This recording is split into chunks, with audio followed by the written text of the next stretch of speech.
Good evening and welcome to the April 23rd, 2025 meeting of the Town of Gray Zoning Board of Appeals.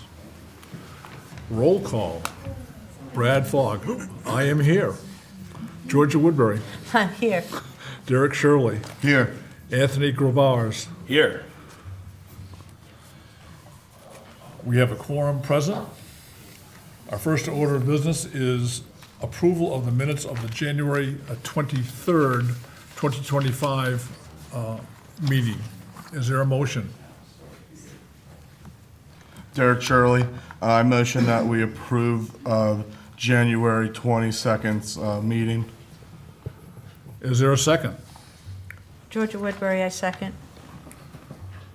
Any comments? Any concerns? All those in favor? It's passed.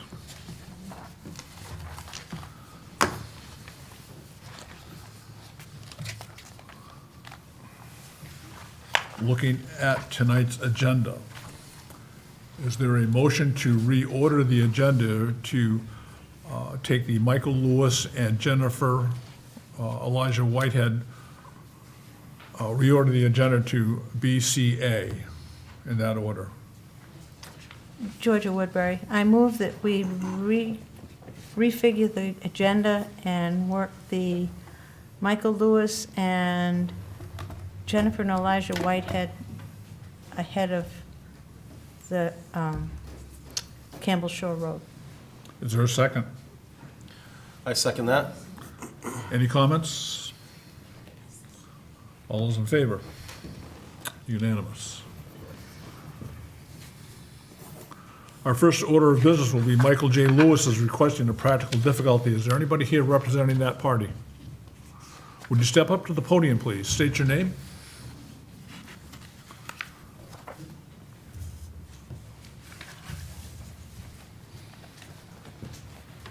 Michael Lewis.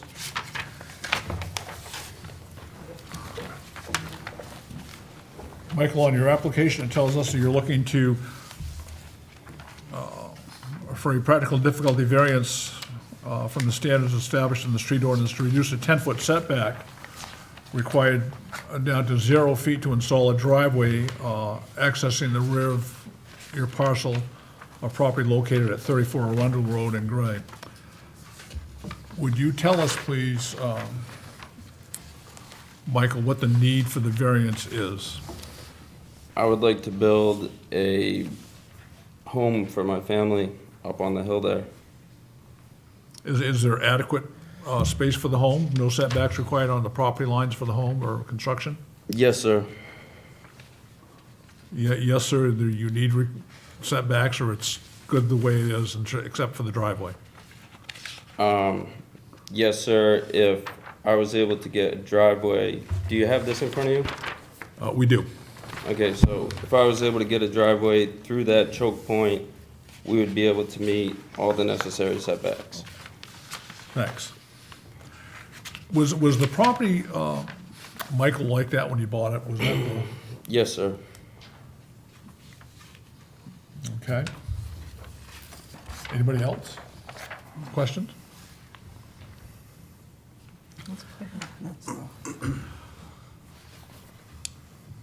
Michael, if we grant this variance to you, will it have any negative impact on the neighborhood or detrimental effect on the market value of the abutting properties? I mean, I don't believe so, no. so will the neighborhood go unchanged in its appearance? I believe so, yes, except for the fact that there'll be a new house. Okay.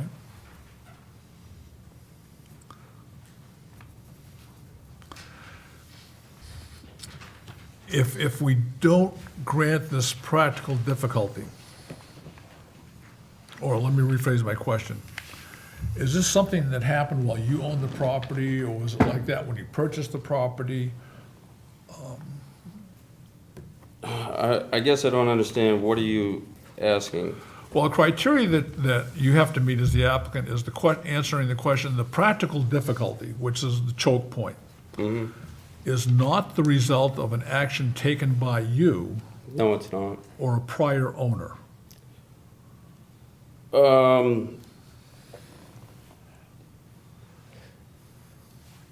It's a result of this gentleman basically owned both those parcels of land. He sold one parcel. He had something going on this parcel. This gentleman here, I'm sorry to involve you, but that's what happened. Says that he was able to get Michael Finney to contribute this land, and this is how this lot shook out. That's as far as I know.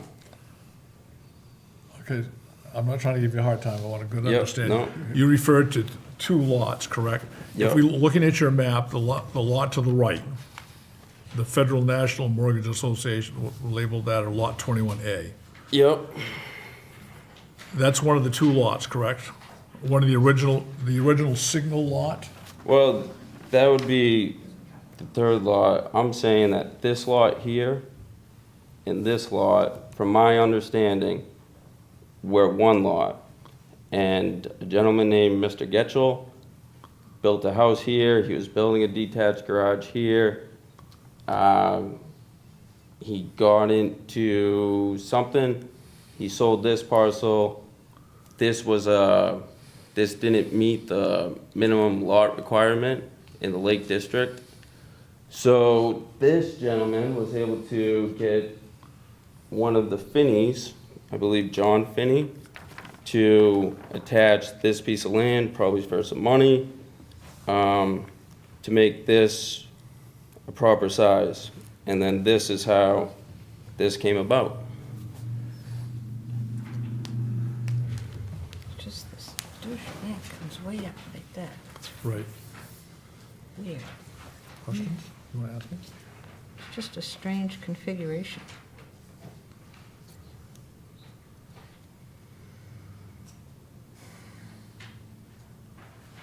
So I guess I just want to make, maybe I'm a little confused. I mean, your question was it a result of me or a previous owner? I mean, that's up to interpretation, you know? I mean, previous meaning directly previous. Okay, I well- didn't buy it off of the gentleman that did this. Okay, let me ask you a question. Looking at your map, Yep, the large lot, let's just call that Lot 1 for the time being, fair enough. and the douchebag lot in the middle, Lot 2 and 3. Excuse me, did you say douchebag? I'm not, That's my property, okay, and I already had told. This is awesome. it's not- I didn't want to sell because I have a retainer wall. would you step up to the podium, please? Thank you. Before that, I'd like to give you something that's very. You can, Okay, fine. It's wetland that he wants to build on. We have a crisis. Sorry.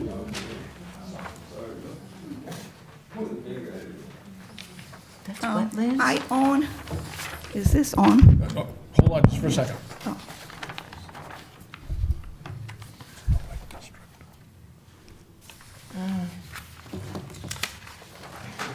Okay, you own that middle lot, is that correct? Yes, that's part of my Okay. property. At one point, it was a large property for Mr. Getchell to put two houses. Which one is Mr. Getchell's lot? This was, and this was. Okay, he so owned- Mr. Getchell's on both sides of you. Yes, but he sold one to us, and a house that was never built to code, but that's another issue that I have concern, because now we are going to have another house being built, probably not to code, lasting long, because Maine doesn't have laws about timely building in a timely fashion. My concern is the fact that it is wetland. Every time it rains, we are on top of a glacier, so every time it rains, my backyard, which is right here, okay, is flooded. I mean, literally flooded. Is the lake. Every time it rains, that water comes down from above where he wants to build a house. So now I put in and paid for 3 French drains. That's not enough, it's not working. I put one also going to the street because that water goes on the street. In the winter, it freezes over and it erodes the road. I pay a gentleman to patch the road 1 year until the board decided to patch my whole front, okay? So we have a lot of issue with erosion. It is wetland, and my neighbor, my darling neighbor, Mr. Dufus, will explain also what's happening to his house with the flood. Those houses should have never been built in the first place. As I say, it's a glacier, it's wetland. We're also talking about environmental issues, obviously, sedimentation, safety, and so forth. So now I have to contact the EPA for them to intervene, as well as the Maine wildlife. The reason why we have a beautiful wildlife out there, we have these gorgeous deer. They come to my yard, they are very free. I have a family of foxes, I have about 20 turkeys out there. I mean, so we need to also get Maine wildlife involved, because if you dare to say yes to this project, which doesn't make sense, we are going to have to, we as neighbors are going to have to proceed. But in the meantime, I have these rocks, retainer wall. If you want to come to my property, I would like you to come and see. I'm afraid that with the shaking, because this driveway will be very steep if he dares to do the house. He's going to have to bring heavy machinery. They did that on the other side of my property. The machinery was so strong that it cracked my windows. Okay? And all we wanted, we lived in a very nice neighborhood. I mean, I grew up in Falmouth. Yes, I'm a little snob. In gated community, so I expect the best.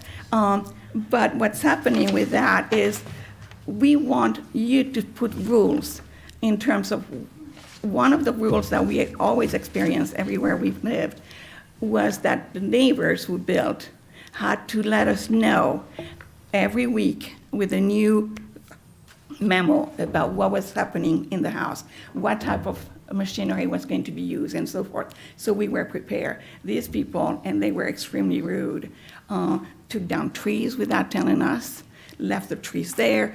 They brought the machinery that cracked our windows, and we tried to make them understand, tell us, what's happening, so that we are prepared. Nothing, because you don't have the rules. And you don't have also the rules in terms of building a house in a very appropriate time manner. And so people in Maine can take 5-10 years to build a house, okay? Because again, you don't have any rules. You want taxes? Okay, you have 6 months to build the house. Every month after that, you're going to be fined $5,000. And the reason I'm saying that is because many states have instituted that type of law. And so it makes more sense to have building in a proper manner. But the question, my concern here is that no house should be built on top of the glacier. It's wetland, as I say, when it rains, it's just a catastrophe. And I know the association has been very concerned about that water coming down. As I said, the road had to be patched because the erosion. So now, am I going to have a house in my backyard? Because Mr. Ruiz had wanted that patch that you called this little thing. And I had to say no, because of the retainer wall. And these are boulders that were put in to protect the slide of the land, okay? That's why you need to come see the property and see my house and walk around. I would also advise to bring boots with you because it is wetland. And I cannot believe that you would even think about putting a house on wetland. It's illegal. I mean, there is a whole process. I just shared with you. And so you need to take it seriously. And Mr. Dufus has plenty to say also, because he's been concerned. And of course, the noise. They are young people. They do things a little bit different. Our street is mostly, as you can see, the Whitehead, more mature. So Mr. Webster, would you step up to the dais, have a seat at the dais? I think we have some questions. Can I approach the podium again? You can, but we're not gonna have any, Excuse me? we're not gonna have any testimony right at this second. There's a couple of things I want to clarify.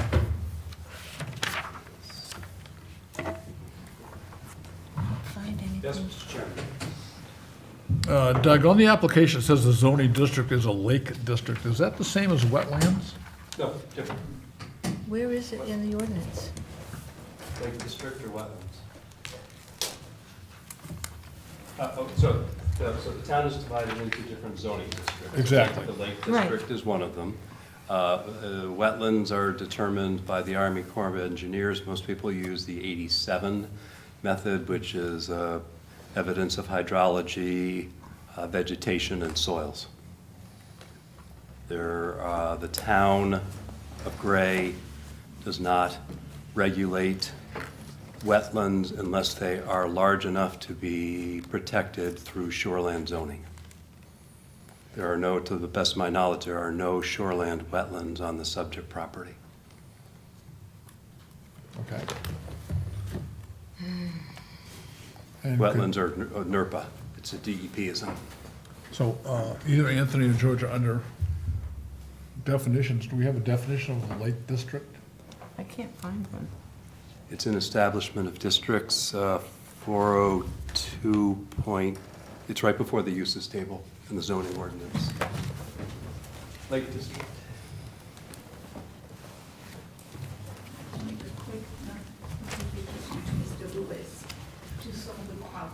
We're not taking any testimony right now. We're trying to clarify You can talk to me. a couple of issues.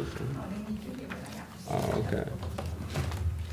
A proposal for me? No, folks, you shouldn't be talking back and forth between each other. Page 32, section 402.4.2.b. Do that again? Page 32. Doug, would you just simply read the definition for Oh, us if you can? sure. That way we don't. It's not a definition, it's description. purposes. The Lake District contains watershed areas of Gray's Lakes exclusive of the land within the boundaries of the shoreland zoning districts. It is the intent of this district to help protect the sensitive lake watershed areas and to contribute to the protection of the surface water by limiting the density of development. Did I hear you correctly that the lake shore is within this shoreland zone? It references it. It's not treated that way in Gray. In some municipalities, shoreland is an overlay. In Gray, it is not. Lake District is a standalone district housed, if you will, in 402. Shoreland is housed in 403, a separate ordinance. It references the shoreland zone, but the Lake District is separate and distinct from the shoreland.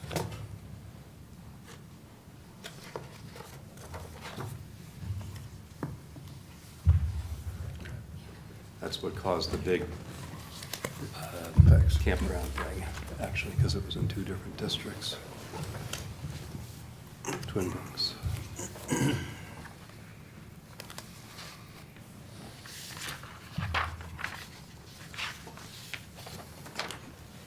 Put most simply, the Lake District is a zoning district established in 402, the zoning ordinance.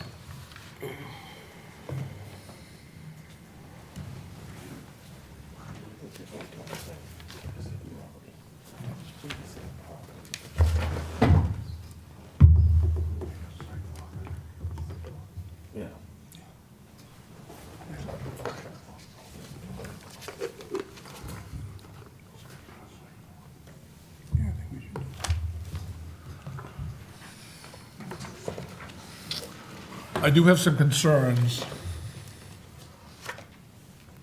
if the testimony submitted by the abutting property owner makes reference to standing water after storms, the possibility of the existence of a vernal pool, or protection of the lake, of the watershed. I would make a motion that we postpone this until the May meeting of the ZBA and schedule a site walk 1 week preceding that meeting so that we can assess the property. Have a look at the property with the property owner himself and the abutting property owner present to show us and explain their concerns. So if we do this, which I welcome this, and there's no, I don't think that, no offense here, understands like what wetlands means. There's no low-lying wetlands there. You could look at the Town of Gray's GIS layer. It's high ground. The topography of the area, there isn't even a fern. So, I mean, I welcome that. I'm just saying, I think we're it's gonna in the- go there and there's not gonna be wetlands. I think it's in the best interest of both parties Okay. that we look at the property. And that we do that, I don't have my calendar now, April. I do have a solution also for you to think about if you wanted to. A very good solution. You take that out. So May, this May. We would be, I believe this gentleman would also like to approach the Our podium. next meeting. He's, I see everybody's hands up, Our meeting is 5/28. 5:28. I would make the motion to include that the site walk be done on Wednesday, May 21st, at a time to be determined convenient to all parties. I'm thinking 6 o'clock in the evening. I'm looking at, yes. Two hands. I'm just trying to think of another way to do this without wasting you guys' time. I mean, It's not a waste of time. We have done site walks for less. Okay, I mean, I could have a wetlands delineation done and by a professional wetland delineator, and we could just come with a piece of paper. Now, we want to take a look at it if you want to present the piece of Fair paper enough. from that, but scheduled on May 21st at 6 o'clock. Is there a second to the motion? Derek Shirley, I second that motion. Any discussion from anybody? Bring buggers, right? We're not going to listen to any solutions tonight. We want to look at the property, we want to see what's going on. This,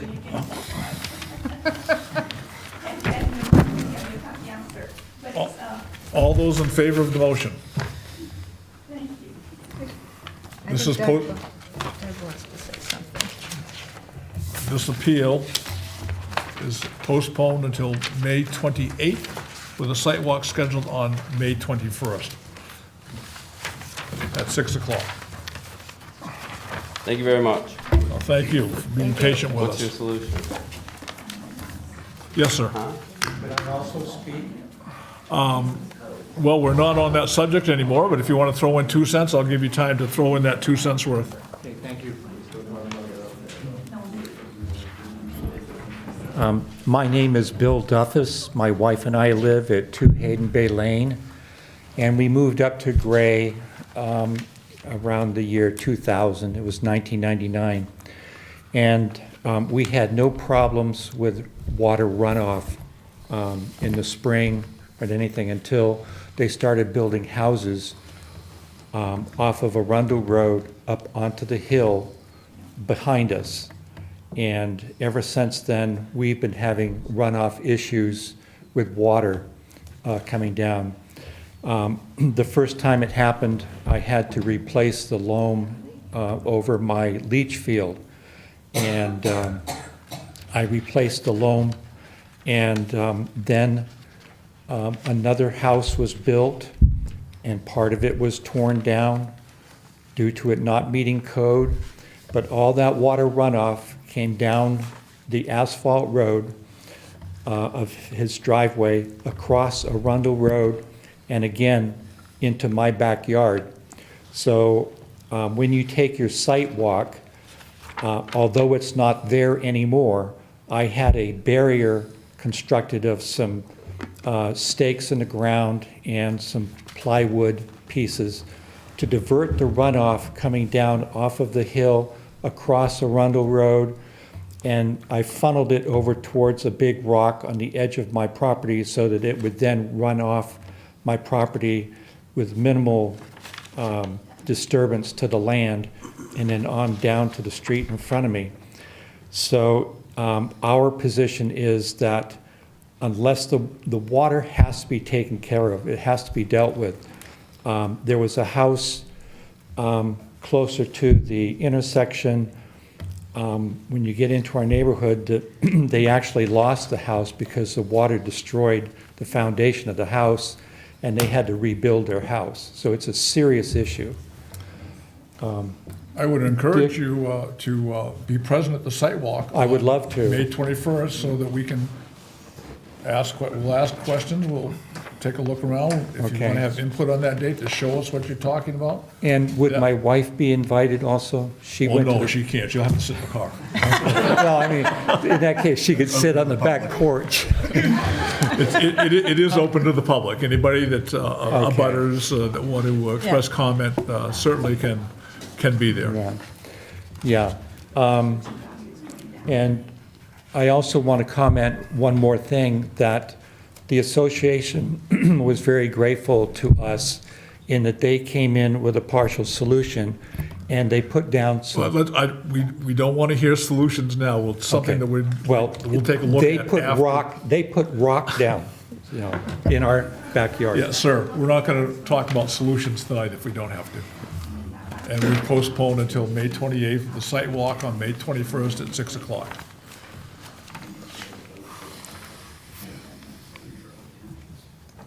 I think it's the only real solution that we have as a board to actually look at this property, having been brought to our attention the concerns of water runoff, rain runoff, and we probably need to take a real good look at it.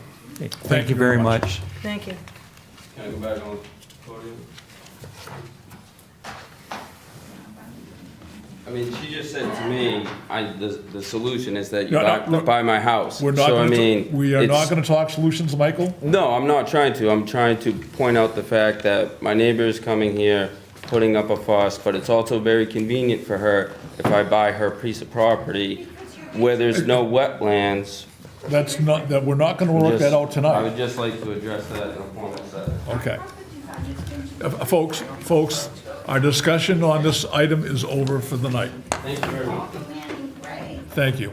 You know, Mr. Webster used to think his job. Ma'am, our discussion on this is over until the 28th of May. You're all invited to the site walk on May 21st. Yes. On the 28th, we will have additional comments, we'll have With additional boots. hearing. We'll be there with boots. Okay? Thank you. May we be excused To leave? since you're closed that side? Oh, absolutely. No, you have to listen to everybody. No, you're good. And nobody has to sit in the car.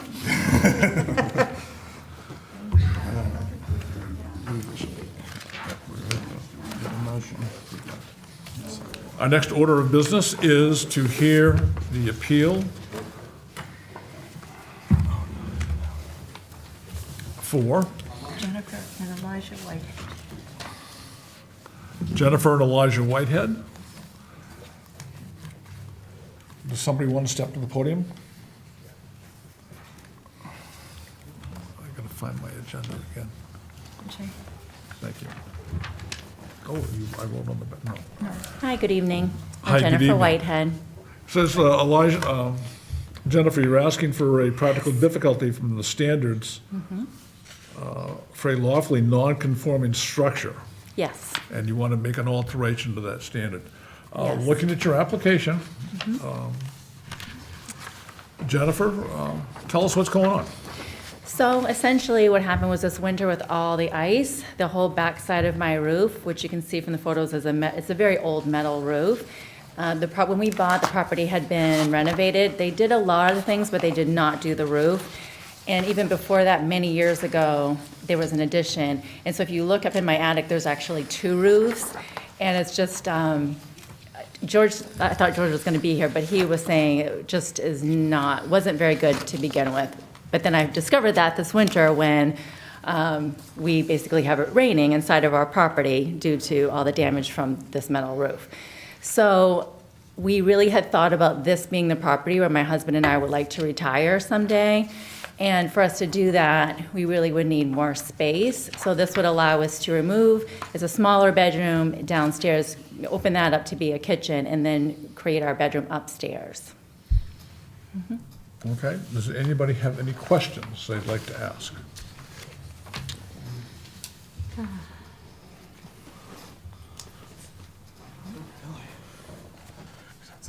Are there any, excuse me, Georgia Woodbury, are there neighbors nearby that this second story is going to interfere with their views or their? No, it would not interfere.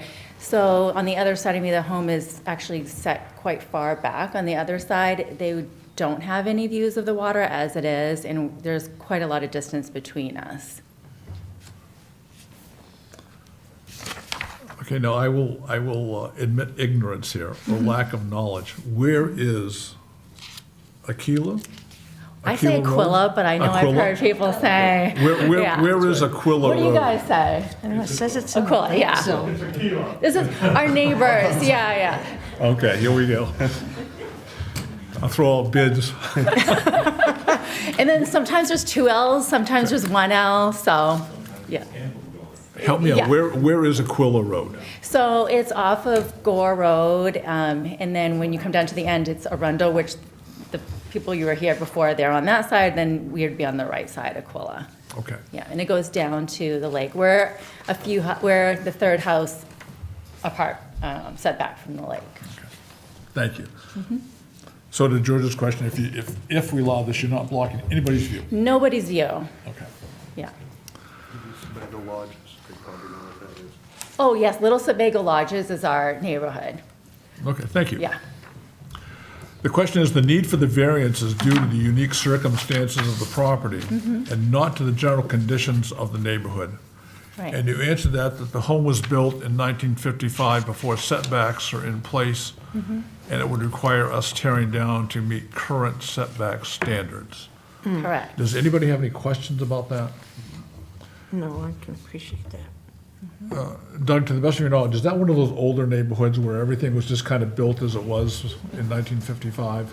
Yeah, it used to be a camp. It was Yeah. a boys' camp. It was yeah. a camp. In general, what happened is the waterfront lots got built first, and then they sort of stepped back. This one is quite close to the road, and I did some inspections there when it was flipped about 8 years ago. Is that about right? Yeah, 7? we didn't buy it, it hasn't even been 2 years since we bought the property. but- Okay, A developer made some improvements to it and flipped it and sold it. okay. Does anybody have any questions about this part? Any questions from the public concerning this piece of property? Okay, I would make the motion that the need for the variance is due in fact to the unique circumstances of the property and not to the general condition of the neighborhood, in that it's an older lot. Planning wasn't a thing then, sure, setbacks weren't established at that point in time, so that it would be extremely burdensome to the party to meet that criteria or otherwise. Is there a second? Georgia Woodbury, I second. Any discussion? All those in favor of that motion? It's unanimous. Does that mean I get to do it? Not yet. You got me excited. Well, as you That know, was just Jennifer, A. you answered 5 questions, and we're going Okay. to ask you each one of those questions. Okay, I'm sorry. I got a little excited there. I really want to retire there. Well, criteria B is the granting of the variance will not produce an undesirable change in the character of the neighborhood and will not unreasonably detrimentally affect the use or market value of the abutting properties. Does anybody have any questions? No, I think she's already answered that, as far as there's nobody that's right next door. Are there any abutters that have any concerns or would like to express anything? Is there a motion? Oh, sorry. Yeah, Derek Shirley, I motion the granting of the variance will not produce an undesirable change in the character or neighborhood and will not unreasonably detrimentally affect the use or market value of the abutting properties. Is there a second? I second. Any comment from the public? Anybody? All those in favor of the motion? It's carried. Criteria C, the practical difficulty is not the result of action taken by the petitioner or prior owner. I think she made it clear that you bought the piece of property like 2 years ago, Yes. and prior to that, when the structure was built, it was part of an old campground, camp for boys, or something of that nature? It was part of a planned development. Planned development and the setbacks really hadn't been established in 1955. There were no setbacks in Okay. 1955 in Gray, that's correct. Is there a motion? Georgia Woodbury, I move that the practical difficulty is not the result of action taken by the petitioner or a prior owner. Is there a second? I second. Any comments from the public or anybody? All those in favor of the motion? It's unanimous. Criteria D, Jennifer, is there a feasible alternative to what you're trying to do? I would not say there's a feasible alternative because the setback is 50 feet now in that area, and you couldn't actually even build a house on my lot. If you go 50 feet back, then I'd be almost hitting the other setback. Okay. And that would mean tearing a house down and rebuilding, and I don't think I could even in that space Okay. that we're looking at. Any comments? I would make the motion that no other feasible alternative to a variance is available to the petitioner, basically because of the history of the property, that no prior setbacks were established when the property was built,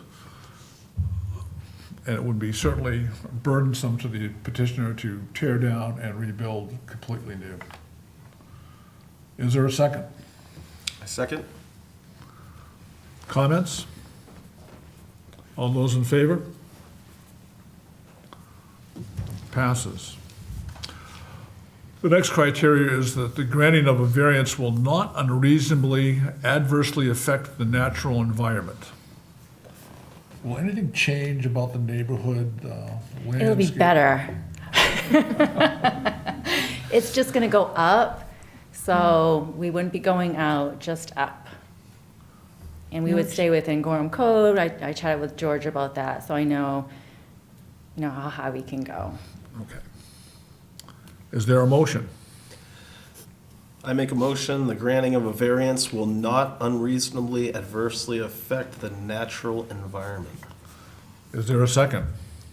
Derek Shirley, I second that. Comments? Seeing none, all those in favor?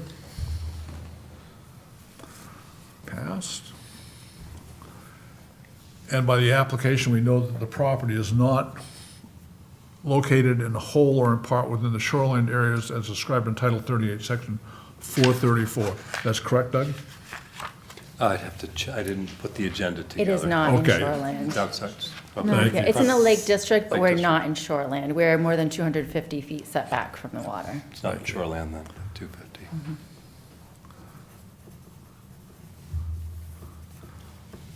I will make the motion that the property is, that we have identified the property is not located in whole or in part within the shoreland areas as described in Title 38, Section 435. Is there a second?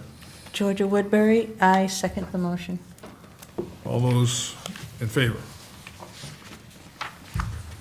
Okay. Now, if you just take a half a second to look at that gray area in the box to make sure that we touched all the bases, we'll be good.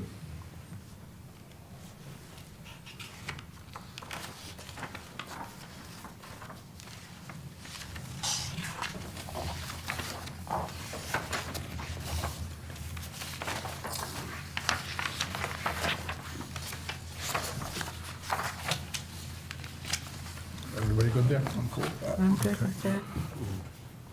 I would make the motion that Jennifer and Elijah Whitehead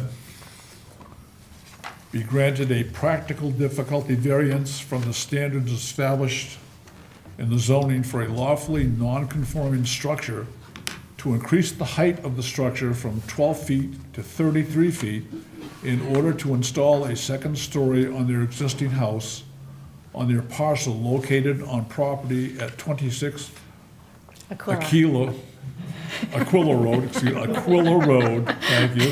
You knew I was struggling. Gray, Maine, tax map 024-313-061-000, and a lake zoning district. Is there a second? I second. Is there any public comment? Any comments from the board? All those in favor of the motion? Granted.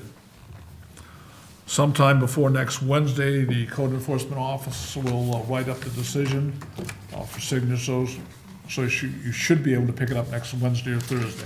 If you want it mailed, then mail it to you. Does that So- mean this decision is made? So that's the variance, so that the chair of the board will sign the variance. The variance will need to be recorded at the registry. You should verify that it's the correct book and page, because you don't want to make sure it's applying to your property. And that will be the variance that will be the foundation for you to get a separate building permit for your house. Okay. So I'm sure we've granted your request, and it'll be recorded. Thank you so much. Okay. Does anybody want to take a recess? Like No. 5 minutes? Okay. Move on. And we'll stop partway through. Our next order of business is, did I just take that agenda from you? Yes, you did, and I took it back. Thank you.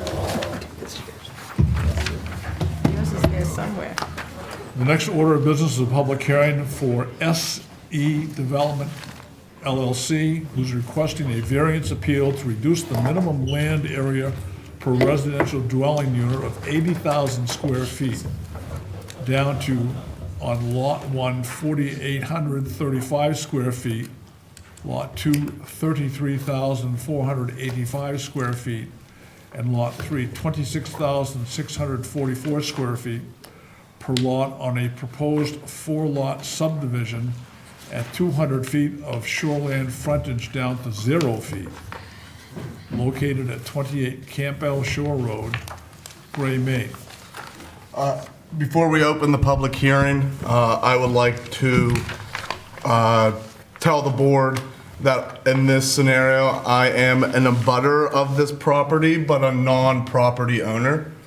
I feel that I need to tell the board and be transparent. I think you guys have to vote to make sure I can participate, but I just wanted to be transparent with the city of Gray and our town of Gray and the board here, so. Do you feel, Derek, that you can make an impartial judgment without being biased or prejudicial to either the landowner or the owning abutter?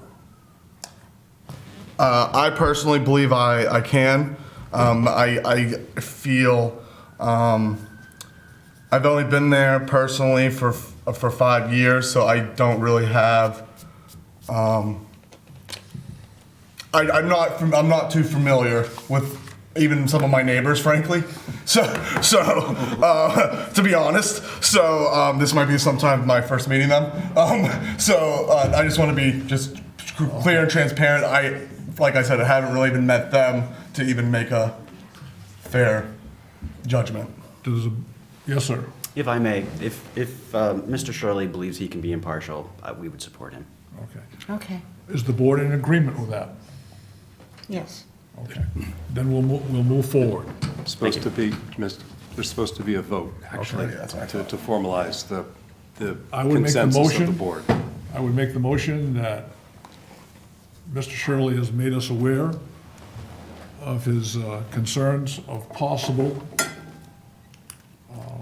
conflict, and we accept his explanation of his being able to make or having no intentional conflict, and that the applicant has agreed with Mr. Shirley that he can be non-prejudicial, non-biased, impartial, thank you, in this matter. Is there a second? Any comments? No. All those in favor? Here we go, we're all set. Okay. State your name, sir, and tell us what's going on. Thank you. My name is JP Conley. I work for DM Roma Consulting Engineers. I'm here representing SE Development LLC, and with me is a representative from SE Development LLC, Storm McGovern. Mr. McGovern and SE Development purchased the parcel that we're looking to develop. We've presented a sketch plan to the planning board, as well as a preliminary plan application to the planning board for subdivision and site approval. During that process, we discovered that a small stream at the northeast corner of the property is located within the Shoreline Protection District, Overlay District, and that is why we're here. So we've developed a plan and project site as shown on the screen in front of you. The yellow areas are areas of natural woodland that will be maintained as woodland, and the green areas and gray areas represent the subdivision road and lawn and lot area. In addition, the gray snake-like looking image or shape at the top of the page is the stream that's in question. So as you can see, we have a small portion of that stream crossing the corner, while some of the lot, the stream does not exist on the site. That project site is still in shoreland.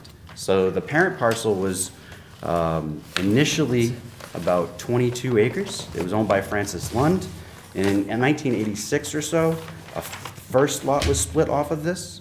And then in 2020, a second lot, shown in this area, was split off, leaving the remaining land of about 17.3 acres. The hardship that we're facing is that while the site could further be developed without requiring this variance, it would put a significant reduction in the amount of development on the site, as well as likely lead to less stormwater treatment and protection of the stream itself. Right now, the entire project site, the improvements for the project site are outside of the shoreline zone. We're maintaining setbacks from the stream and wetlands exceeding the requirements. And the practical nature of the location of the stream makes it very difficult to comply with the shoreland area, as we just don't have it physically on the site.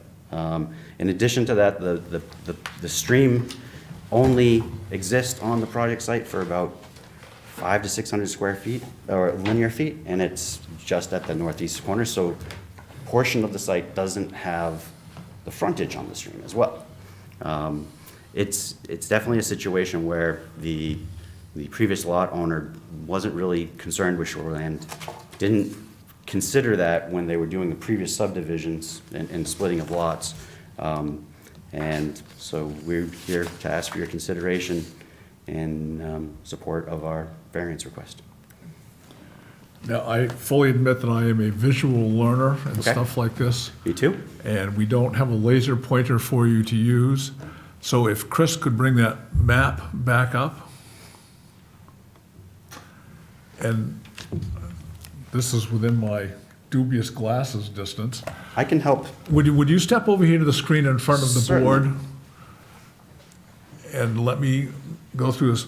The lime green or the yellow area is all forestry. Yes. Okay. It'd be maintained. Okay. No disturbance. And the blue color in the middle is the road, and the proposed road and driveways. Correct. And that blue thing in the corner, upper corner, is the stream. That's correct. And you are proposing how many, you're proposing 0, Yeah, what's the zero? you're presenting 0 frontage along the stream, is that correct? Not entirely. So lot 1 has 0 frontage. Lot 1 is this lot right here. Okay, The stream does not exist on lot 1. okay, Lot 2 and lot 3 have a small portion of frontage. And then the areas are, the shoreline zone is limited to here on the site. It's only 125 feet, or, excuse me. 125 feet? Stream 75. 75. okay, it says water setback 75 feet, is that what we're talking about, Doug? So we're talking, there are two, if I may, Mr. Chair. There are 2 streams on the property. There's what we call a NERPA stream on Lot 4, Natural Resources Protection Act. That's one stream, and then, but the stream that we're talking about is a shoreland stream. Okay, a shoreland stream requires a 75-foot setback from the normal high water line. Okay. Chris, if you could bring that map back up, it's the best one that we have, really. And I'm gonna ask you to step back to our little map here.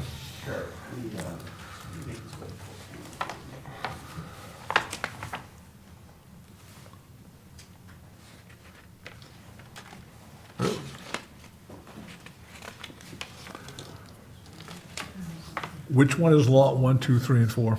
Yeah, where's lot 4? 2, 3, 4.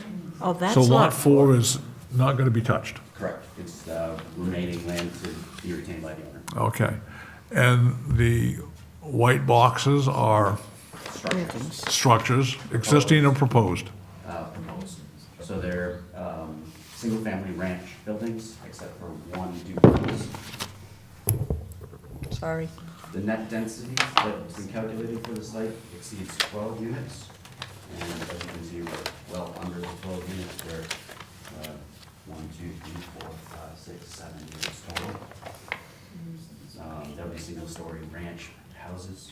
Okay. I think I'm done with the map, the layout. Yeah. Okay. Thank you, Chris. I had to see that. No problem. Now, you've been before the planning board already, is that correct? Correct. We've had extensive discussions about the layout. We've gotten preliminary, at the preliminary plan review meeting, we had received a lot of comments about how positive the project design acquiesced to previous planning board and abutter comments. We really like the fact that this project meets all stormwater requirements at this time, and we're in between Lot 1 and Lot 2, we're proposing a BMP that will prevent all water discharging to that wetland and stream from not being treated prior to discharge from our site. So, Not being a planning board person or a topographical person, what is an EMT? The BMP, Best BMP, I'm Management sorry. Practices, it's a stormwater management facility that will actually capture, treat, and then release the water slowly from the site. And I noticed that was also on your proposal to the planning board, correct? Oh, yes, and it's necessary to meet the requirements of the planning board, site plan review and subdivision review, as well as DEP and NERPA. Now, if I remember correctly from the public minutes of the planning board, there were no standing conditions, is that correct? No conditions of approval based on that as of this time. There are several conditions that we need to meet for approval, but we believe we can make all those happen. And What we already have. what are those conditions? U.S. Army Corps and Maine DEP permitting, which those permits are in the process of being reviewed and approved. And as far as that goes, the peer review, Gordell Palmer, issued us a review letter with very limited outstanding comments. As far as I know, this is one of the cleaner review letters that I've received from Gordell Palmer.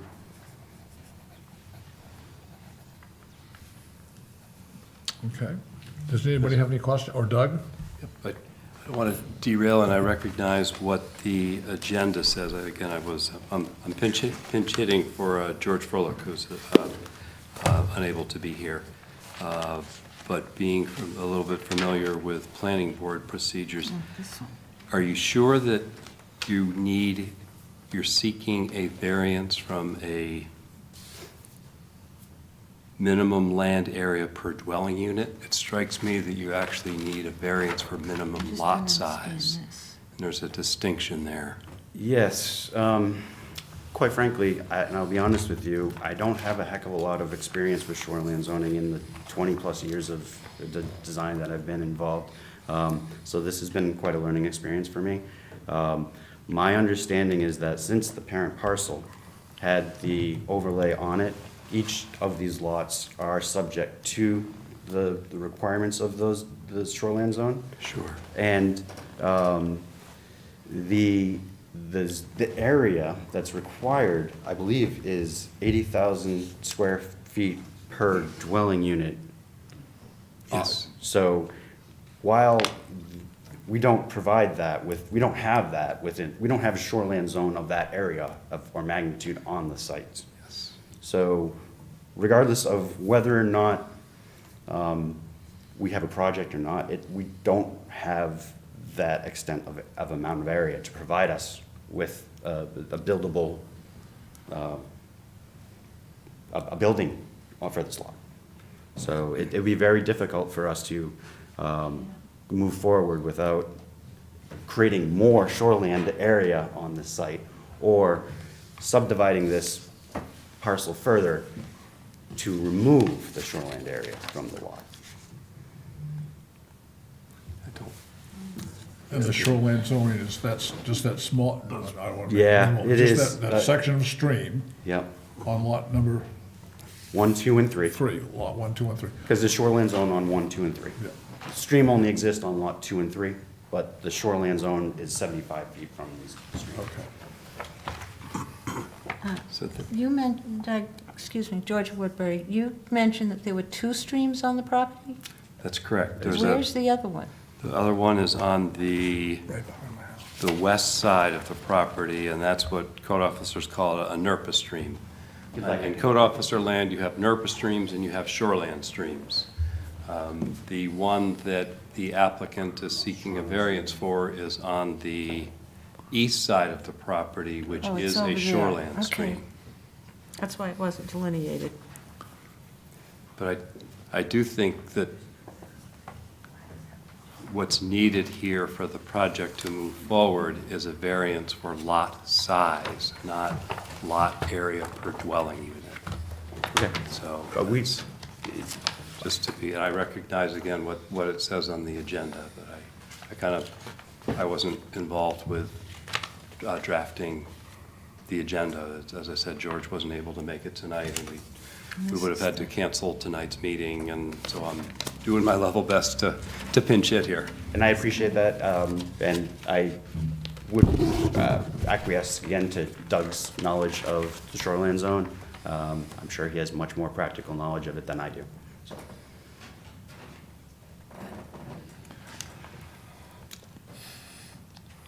We will take a short recess, no more than maybe 5 or 6 minutes, to give you the opportunity to redraft or amend your application so we can hear and act properly on what needs to be done.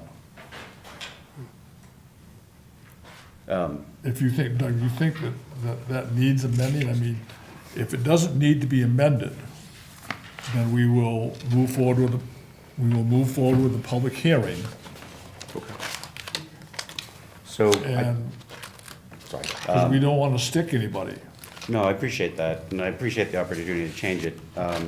If you would look at the application, we do go through the land use standards. I believe it's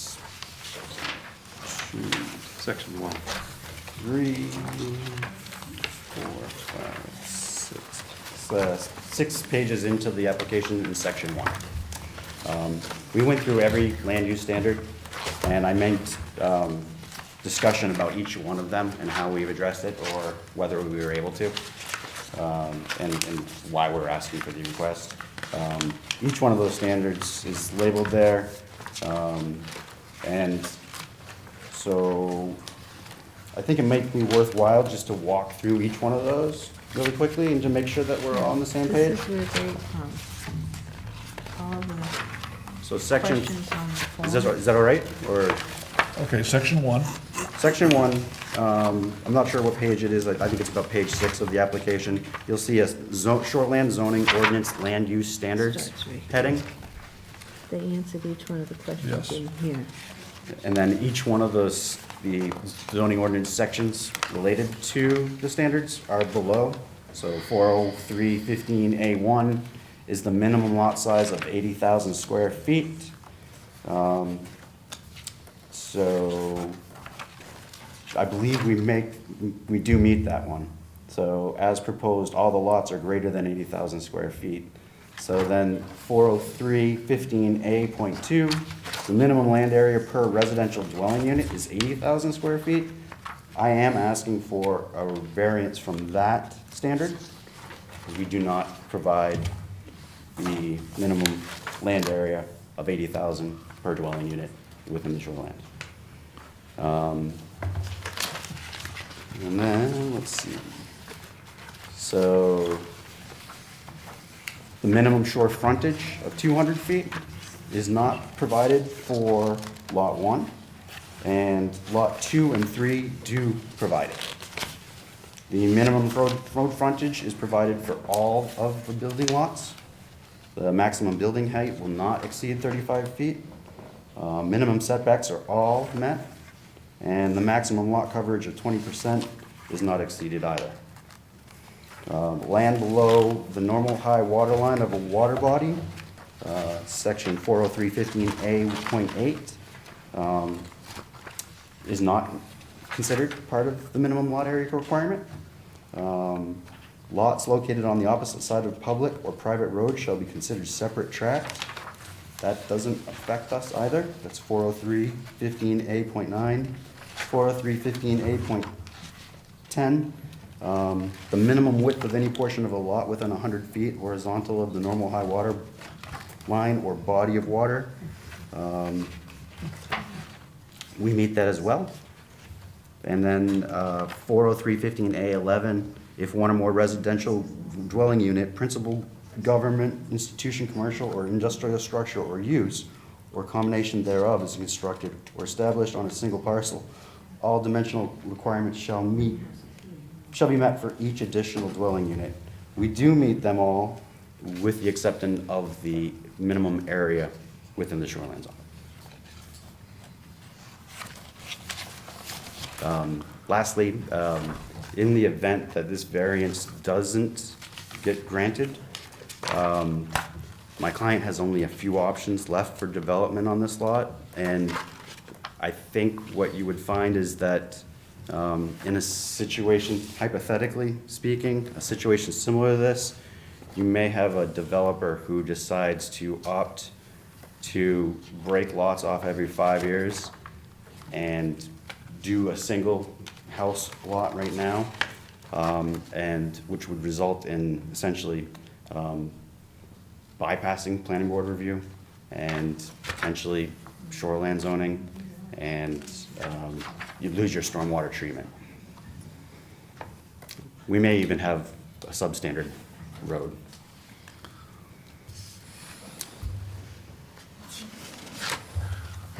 Questions from the board? too many right at the moment. I read through all this and it's still,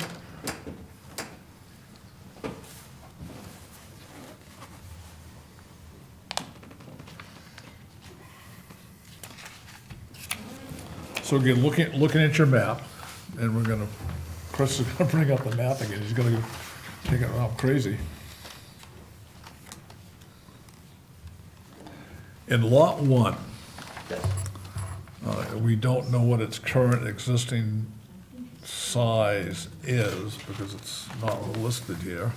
Lot 1's proposed as 122,000 square feet. yes, it's right here. Very small print. Lot 1, 4,835 square feet. Of shoreland area.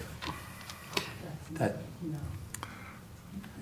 Your That's what I appeal was- is to reduce the minimum land area per residential unit of 8,000 on Lot 1 down to 4,835 square feet, or a reduction, real quick in my mind, of about 75,000 square feet. That's correct. So Lot 1 is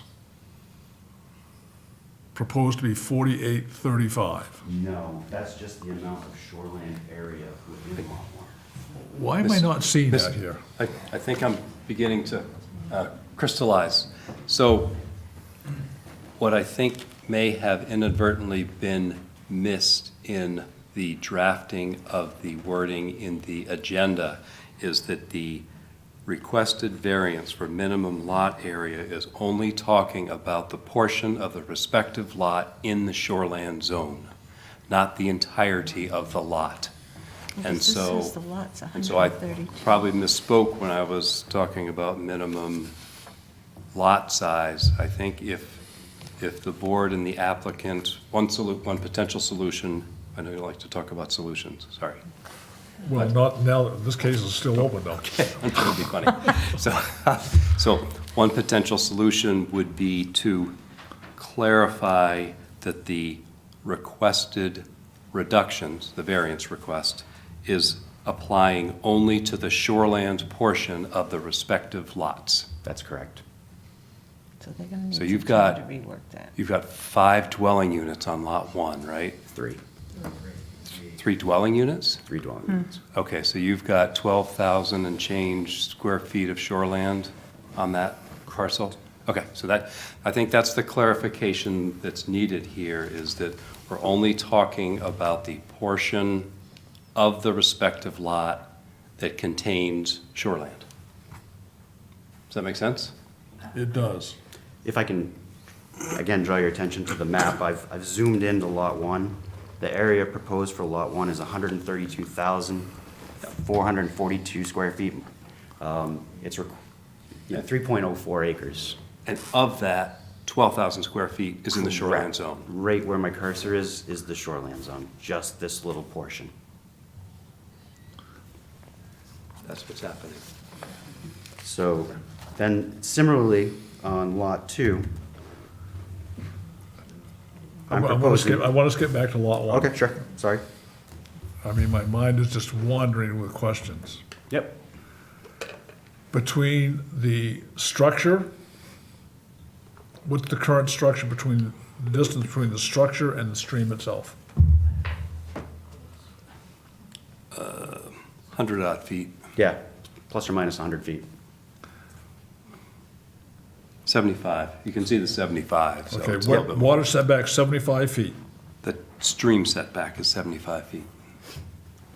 Okay, I guess I'm looking at the application itself, Doug. It says Okay. water setback 75 feet, proposed 80 feet at the closest point.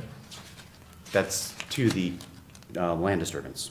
To the structure, it's about 100 plus feet.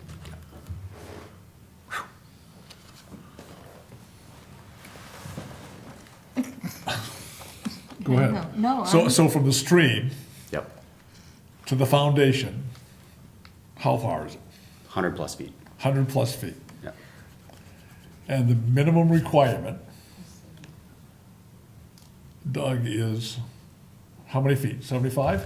75, but there's a footnote to that, we're in shoreland here, that you can't you have to be careful of clearing. Anywhere in the shoreland zone, you have to be careful of the clearing. And I believe that's why JP has proposed that the structure be 100-plus feet to allow for 20 feet of a fill extension from the foundation to avoid doing unnecessary clearing within the shoreland zone, protecting the stream. That is correct. In the previous application that we had to the ZBA, we had a fair amount of clearing within the shoreland zone, and we've addressed that at this point with only 3 small areas that are required to outlet stormwater and 1 slope area. All of those will be naturally revegetated, so they'll allow to return to a natural state. They won't be maintained as lawn. We're down to 411 square feet of tree clearing on the total lot, on the whole project within the shoreline zone. Is that clearing, was that proposed as part of your application to the Yes. planning board? Yes. And the planning board has accepted that? We don't have any approvals or guarantees from the planning board at this time. Okay, but they can make that, Doug, as a standing condition if they want to. Or we Absolutely. can do it here. Yes. Not to be argument, technically neither, no. What happens with shoreland zoning is the clearing standards for the shoreland zone are memorialized in state statute. Nor DEP, nor Planning Board, nor ZBA, no one has the authority except the state legislature to adjust the clearing standards within the shoreland zone. So when, assuming this moves forward, the Planning Board will not have the authority to reduce the clearing standards for the stream setback because they are memorialized in the state subdivision statute. What I may add too is that I believe the ZBA could add the condition that the clearing limits are conditional to what is shown on your plan today. No, No? no, statute. Okay. Statute's absolute. Trumps all of us. Okay. Sorry. Can't. Even DEP doesn't have that latitude. So if, Doug, we were to grant this, could we put a standing condition that the applicant meet all statutory requirements for clearing? Be in compliance with all statutory requirements for clearing, shoreline clearing? It's inherent, but you could anyway. The code's office would make sure that happened. And there are limited exceptions to the clearing that are memorialized in the Chapter 1000 guidelines as well as the external plumbing code. I would respectfully suggest that it's best to let the planning staff and the code officers that are more familiar with the limited exceptions handle those as the subdivision application moves forward. Okay. I would support that as well.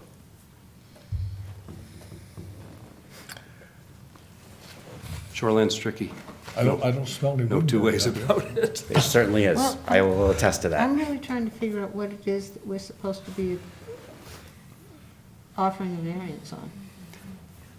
We've talked so many different things, and this is shoreline, not that. It's very, the description's very convoluted. It doesn't, I'm not quite sure what the variance is that is being requested. I think two things. I believe what's necessary for the project to move forward is for the Board of Appeals to consider a reduction, a variance, in the minimum area per dwelling unit for the portion of the lot within the shoreland zone, Part A, and Part B, a reduction in the minimum required frontage on a shoreland stream. That's correct. Can you say that again? Feet or feet? Yeah, I think so. And a a reduction in, down to zero, I think. Wasn't one down to zero frontage? There's no frontage on Whatever- that one. Whatever the number was. Yeah. In the It's just lot one that we need that variance. shoreland stream frontage requirement.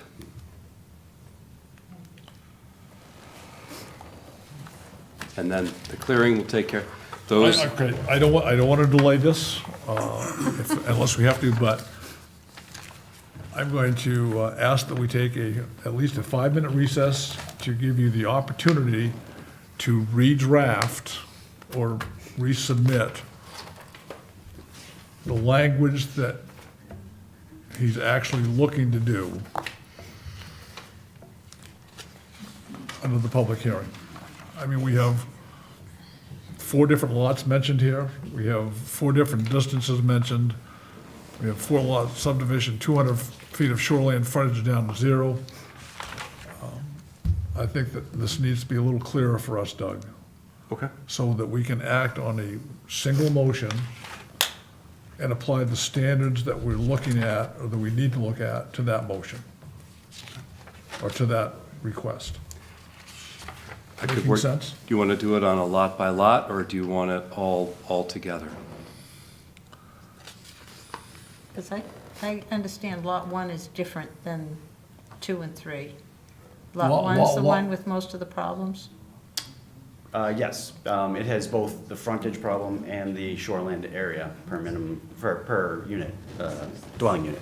And lots 2 and 3 are okay the way they are. No, lots 2 and 3 do also require a reduction in the Square footage, square footage of shoreland area but there's per, no shoreland frontage on lots 2 and 3. no, there is shoreland frontage on lots, and both shoreland, the shoreland frontage on lots 2 and 3 is met. So the only one we need the minimum frontage reduced from is lot 1, and the minimum of 80,000 square feet per dwelling unit is required for all of them. What are the wishes of the board? I think a break so they can fix it. I do also want to hear from other members of the public as well. I think we need, I'm more than willing to hear from members of the public, but I want to make sure that we all know what we're talking about before we get there. That's fine. Anthony? I think I may have it boiled down here. Lot 1 needs a reduction, variance, so we call it a variance, keep it simple. Lot 1 needs a variance for minimum area within the shoreland zone. Correct. And minimum frontage. Correct. Lots 2 and 3 only need minimum area within the shoreland zone. Correct. There it is. So we need to come up with some, what are the minimum, what is the amount of the requested variance for each of those 3? I think those numbers are in the original. In It the- just needs to be relabeled as such. Does that help? Have it down to 3 things. I think we need to write it down. I think we need to take a break and write it down so that we can see it Please. and that we can make it clear to the public, who I believe want to probably comment on this, so that we're all on the same page. And we will take a 5-minute recess to do that. I didn't know pinch hitters had to work this hard. Wow. Well,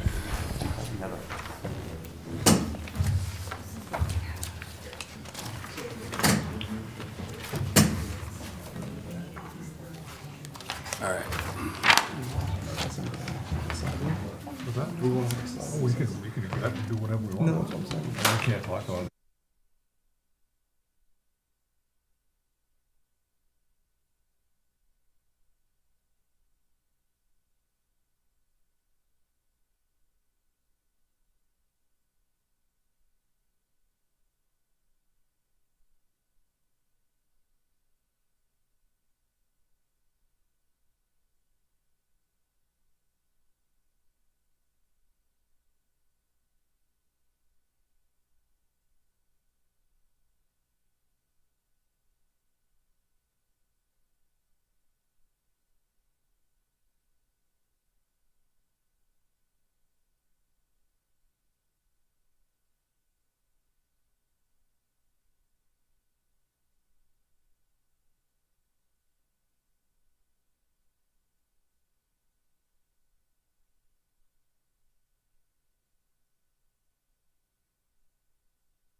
There he is. He's right.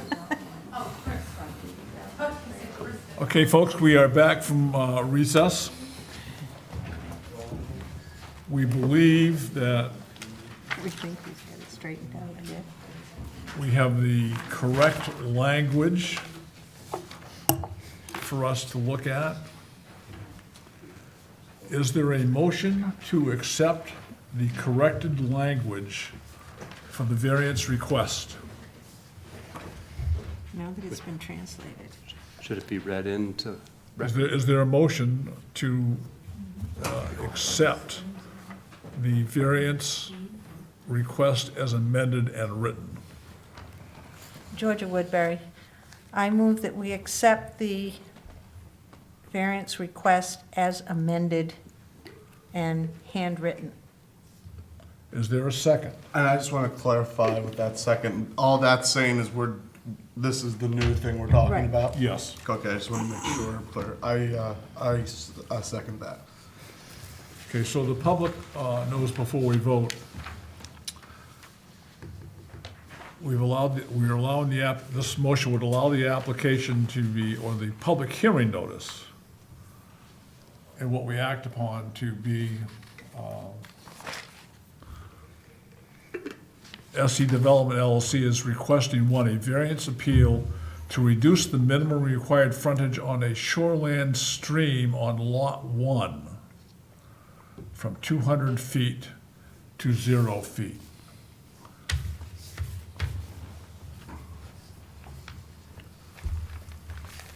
Any comments from the board? All those in favor of amending the motion? It's unanimous.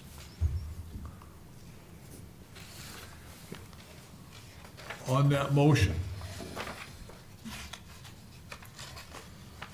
here we go.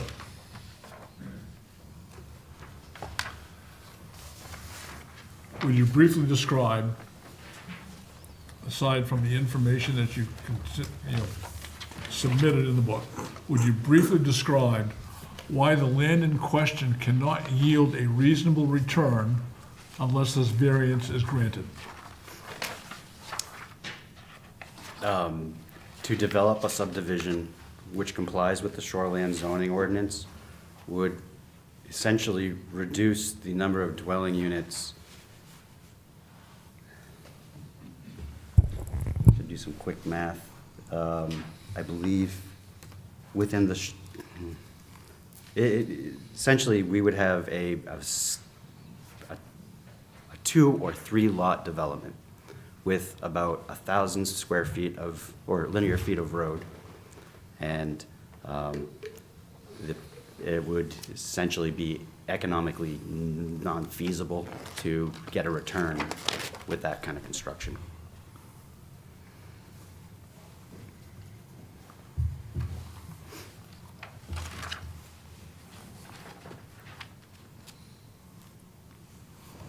Are you saying that Lot 1 would no longer be developable?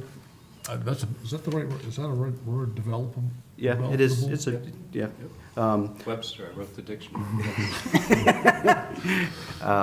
Lot 1 could be configured so that it is developable outside of shoreland, but it wouldn't provide us with the layout that we have today.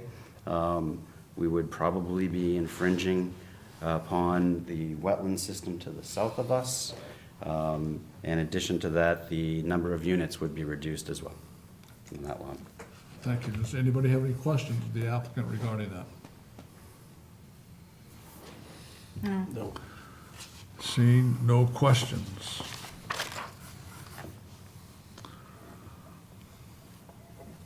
I would make the motion. Reference Lot 1.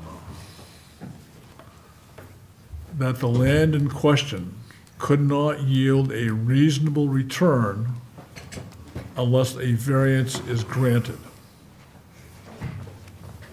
Is there a second? I second. Is there any discussion amongst the board? I'm always, Derek Shirley. This one always kind of gets my gears turning ever since I first started. my question is, I mean, more or less confirming your answer, if I understand it, regurgitating your answer.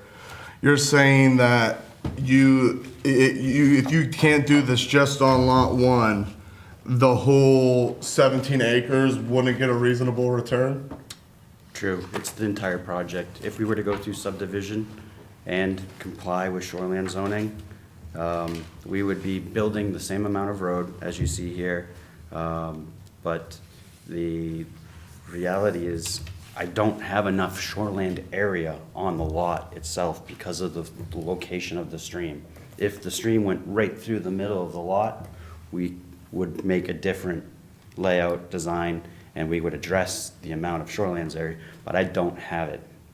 The stream just clips the northeast corner of the lot, and as a result, 75 feet from that is the shoreland zone.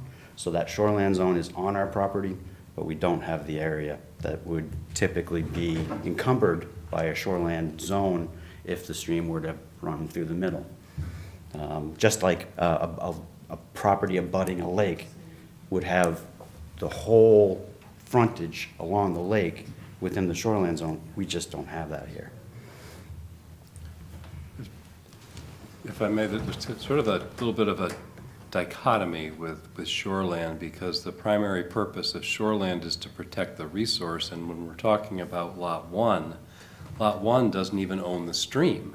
Correct. But it has a stream protection area in it because it's designed to protect the resource. And so the dichotomy is that the purpose of shoreland zoning is to protect the resource, but then it talks about how much land area you need for an individual lot, if you see what I mean. They're sort of juxtaposed, if you will, in a way. Do we know the resource? I'm sorry? And the resource is Just the stream. just, And I again, mean. and the wetlands water- associated Water with it. comes from somewhere. yes, We do know the way, yes, it comes from Allen Bog. Okay. So the water comes down through Allen Bog in this unnamed stream and then continues, it ended up in the Pleasant River, I believe. It crosses Campbell Acres, south of us near the intersection with Tamberg Trail, and then continues on. So we do know the location of where the water's coming from, and the wetland system associated with it. It's been delineated, the stream's been delineated, survey located, so we know where those things are. Thank you. Any other comment? All those in favor of the motion? All those opposed? Passes. The second question that needs to be addressed, specific to Lot 1, that the need, I might have a question in the audience. what? Yes? Oh, no, I was just curious, is if we were gonna get to say. Yeah, what we do is we look at these 5 criteria, these 4 criteria, and we vote on each one of the criteria, then we go to the main motion. And the main motion is the last thing we do, because if, for whatever reason, one of these doesn't pass, then the main motion is basically automatically defeated. All right, thank you. Okay, so we have to go through this And we kind have to do it for all 3 lots. of, and we have to do it for all the lots. Okay? So there we go. The second criteria is the need for the variance is due to the unique circumstances of the property and not the general conditions in the neighborhood. And would you briefly summarize your narrative on that? Again, it's the location of the stream that's causing us this hardship. It is not a condition that's unique. It is a condition that's unique to this lot only within the neighborhood. The stream exists on other lots in its entirety with stream frontage and area. I believe these lots probably were created prior to shoreland zoning. I can't tell you that for certain. So a lot of these lots probably would not meet, or would essentially be considered non-conforming existing lots of record based on shoreland zone. So it is not a unique situation to the neighborhood, but it is unique to this lot. Is there a motion? I make a motion that the need for a variance is due to the unique circumstances of the property and not the general conditions in the neighborhood. Is there a second? I second it. I guess my comment was, my comment to this would be,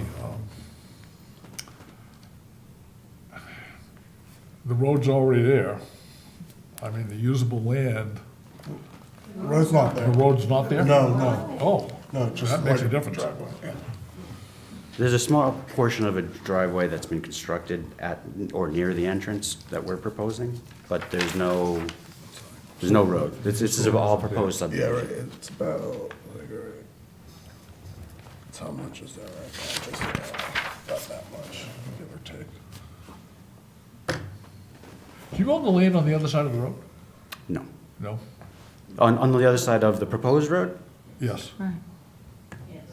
if we can bring up the map again, I can show you. Chris, our map again, that's becoming very important. Thank you.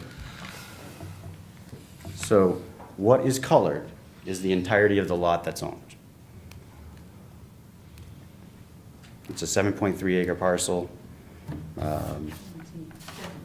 Excuse me, thank you, 17.3 acre parcel. It's lot 1719-2 on map 56 of the town's assessors. I have this,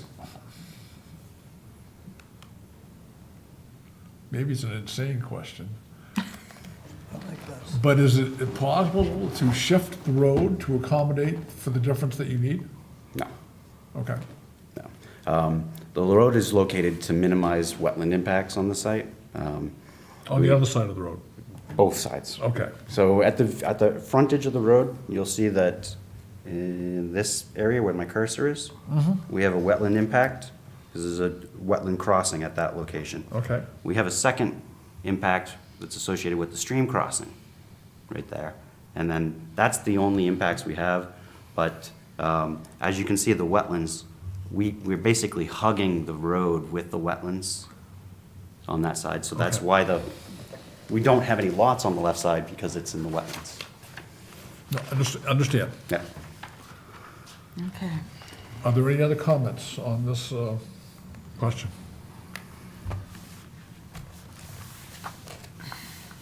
Okay, what'd they do with my pencil now? Oh, my God. Okay. All those in favor of the motion? Thank you.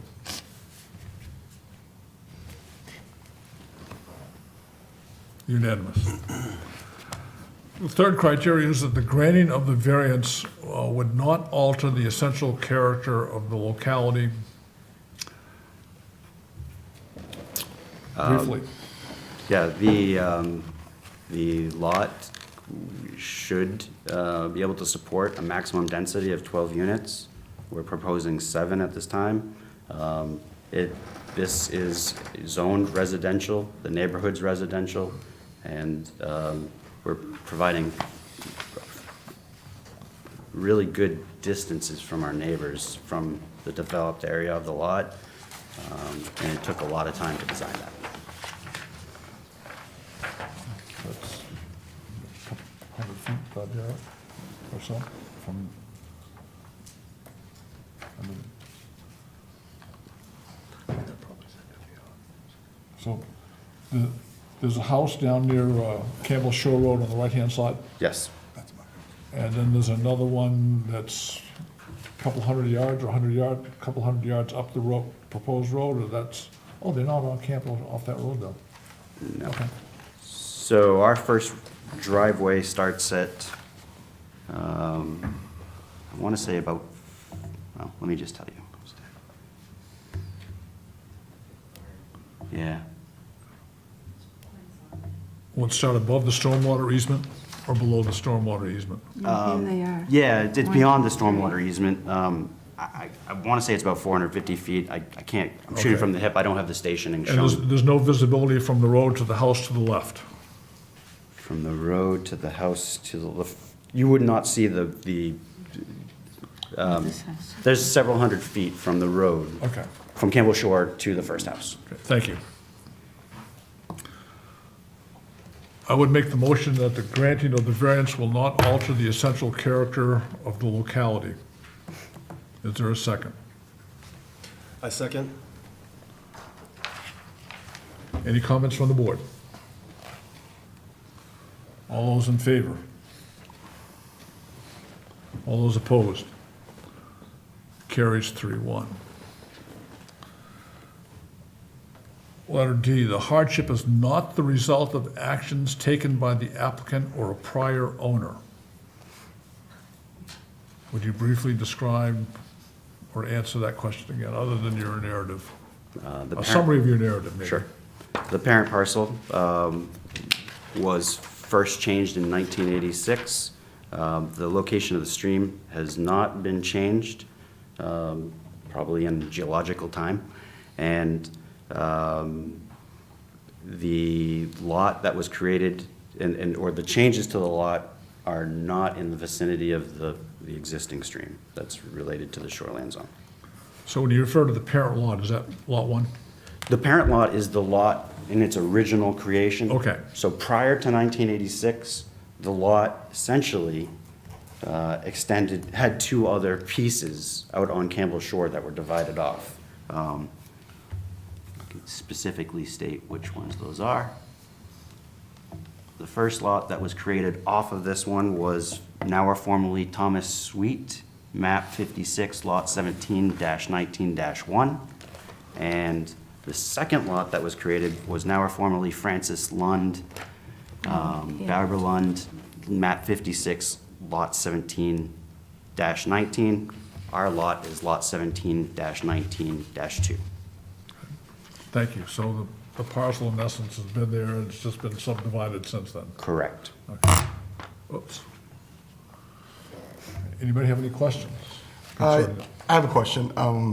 You might have said before, when was the when did you guys purchase the land?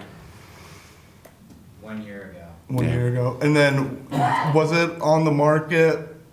3 times 3 times. Okay. or more. from the original owner Okay. that I'm aware of, at least 3 times. Any other questions? All those in favor of the motion?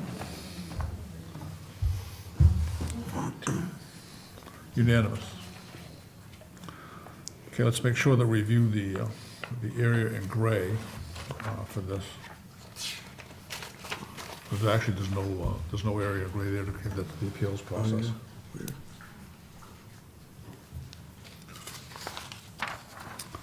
Okay, that being said, Yeah, lot 2. no, we're gonna do lot 1. Okay. Main motion. I would move that SE Development LLC is requesting a variance appeal to reduce the minimum frontage on a shoreland stream on lot 1 from 200 feet to 0 feet. And that's that little corner of like size of a basketball court, I guess, somewhere there. Is there a second to the motion? Georgia Woodbury, I second the motion. Any comment from the public? Step up to the podium, let us know who you are, and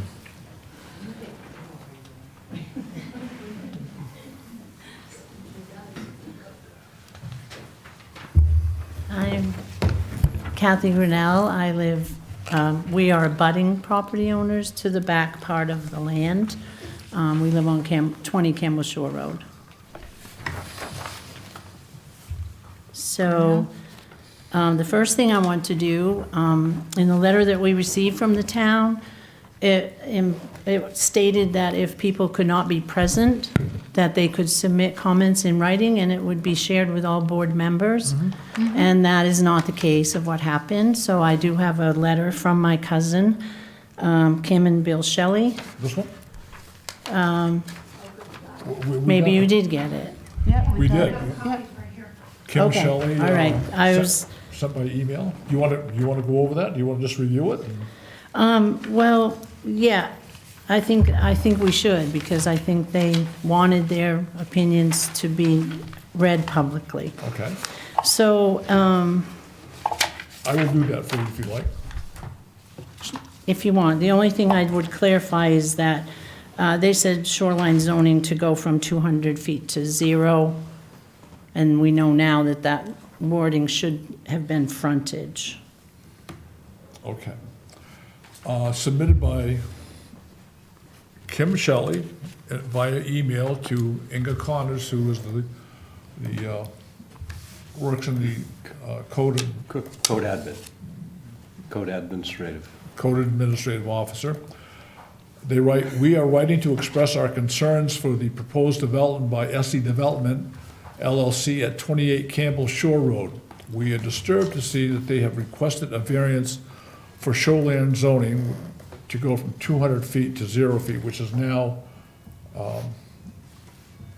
From the discussion, I Yeah. think they meant the frontage piece, because Frontage, that's not yeah. a setback, it's, we're talking frontage, right? That's correct. frontage, from 200 feet to 0. These rules were put in place to mitigate any potential damage to watersheds. The developer should have had a study done before he purchased the land and then requested a meeting with the town for various plausibilities. This is a prudent practice. My husband is a retired registered professional engineer in the state of Maine and has worked with developers in the past and always performed preliminary studies to understand variance requirements and associated risks. We are very familiar with this area, having grown up on this road. The bog and wetland area is renowned for its wildlife and hunting. These rules are in place to protect this type of ecological environment. The variance would have a direct impact on this ecosystem. Please take this into consideration. We are totally against this variance being granted for the reasons stated above. Please be sure to share this letter with members of the board. Sincerely yours, Kim and Bill Shelley. They would be attending if they were home instead of traveling. Is there anything you'd like to add? Well, a couple things, actually. One is just a clarification of the process, because we had several of the neighbors with these gentlemen, we had attended the site walk with the planning board, and I'm not really familiar with how this goes, so I don't understand from here, how is the planning board involved? Like, how does this appeal, what happens next? Like, what weight does this appeal and the granting or not of the variance interface with the planning board's requests? Because I'm going to defer to Mr. Webster, who is Okay. familiar with both. Sure. Thank you. So what happened, you're entirely correct, is what happened is it started with the planning board, and the planning board held a site walk, and it was attended by you and others, which is great. That's the process. That's perfect. During the staff, when the planning board looked at the initial submittal, when the initial submittal came for planning board review. When we looked at that in more detail, together with the current state interpretation of applying shoreland zoning, it became apparent that the originally proposed subdivision design did not line up with the state interpretation of shoreland standards. The way shoreland works is it's a state statute, but it's administered by individual municipalities. And the individual municipalities that administer the shoreland zoning, they have what they call state oversights, like the state looking over your shoulder. So the state has an interpretation currently that you need any lot that has any shoreland needs 200 feet of frontage, whether it's stream frontage, frontage on a wetland, frontage on a great pond, what have you.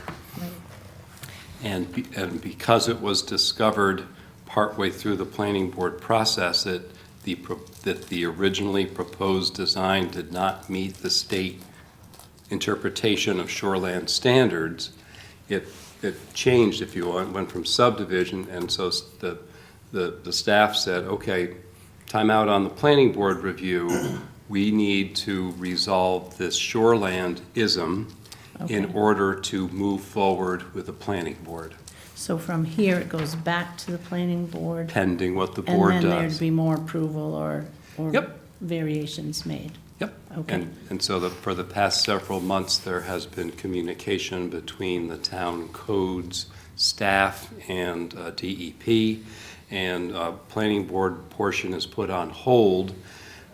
Planning board has quite a bit of authority for subdivisions, but unless it's specifically empowered to do so, planning boards have little to no power with zoning, including shoreland zoning. Okay. And so since this is a shoreland zoning question, and because It comes- shoreland is governed by state statute with the state looking over our shoulder, the planning board process got put on hold.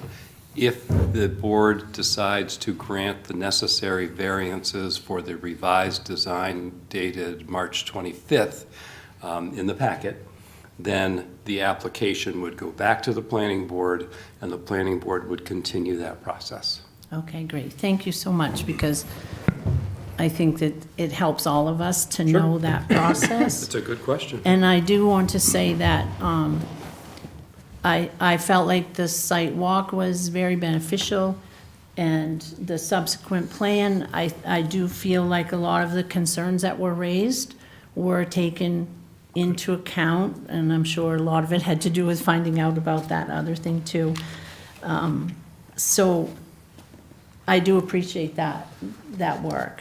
And I think we all realize that there is a need for housing. I had maybe heard that there'd be preferential towards senior housing, but I don't know if that's accurate or not. So I guess my major concern with it is a couple of things, and I want to thank you for clarifying about the frontage. And I don't know if everyone still understood that the reason is the stream itself does not cross enough of the property to even provide 200 feet of frontage for every lot. So I don't know if that was really clear to everybody, but I finally got it about the second or third time you went around. So, but my concern is about the water itself, and I don't know. The main stream that's on this map is the largest of the streams that's in this wetland, but it is not the only stream. And one of the reasons that concerns were raised about the portion of Lot 1 that's immediately behind Roma Shaw's house is that it snakes around there. There's also the stream that comes through the wetlands to the left of the proposed road. And those streams come down and connect, and they go behind our house. So behind our house, we have like 3 different waterways that come through. We're abutting landowners, and when we tried to divide my father's land at 14 Campbell Shore Road, which was about 8.3 acres, we could not get a buildable lot directly behind our 20 Campbell Shore Road home because of the wetlands and the waterways. And we ended up having to divide our land between the family in a way that was not the most desirable. And it was all to meet the shoreline things. Rick Light worked with us. He tried every which way he could. So we're well aware of the amount of water that's in the back. The other thing I think that is relevant that's not been brought up is that the main stream is the stream that comes down from the bog. However, the stream that goes behind our house and snakes towards Mr. Lund's property is a permanent year-round stream now. It didn't used to be. When we were younger, that stream used to dry up every summer. It does not do that anymore. It's digging a deeper channel as the years pass. And so that's another concern. I'm also concerned a little bit for your well placements, because that whole area will flood, and we get the watershed from Mountain View Road as well. So there, when we have a rainy spring, there is standing water across quite a bit of that, and I don't know how that plays into all the regulations. I know that only certain streams are gonna be listed as permanent and deep enough and all of that. But that's my personal concern, is that, there is actually a potential for a lot of runoff and damage close to these buildings, because of the way the water floods in the spring, so. And none of us have a crystal ball, so we don't really know if that's gonna continue or not. But those are really, our concerns. But I do personally appreciate the effort that was made. Streetlights too. We had concerns about a streetlight being deep in the woods and at the road level. And I think that part has been agreed upon, maybe for some kind of waiver with the planning board. So, we do appreciate the efforts that have been made, but it really is a neighborhood that has quite a unique ecosystem behind us, including Allen's Bog. And so we just really want to, work it out so that there can be, a good ending for everyone involved. And I guess that's it. Let me just check one thing, because I had messages from other people who were concerned, so I just want to make sure I mentioned on their behalf.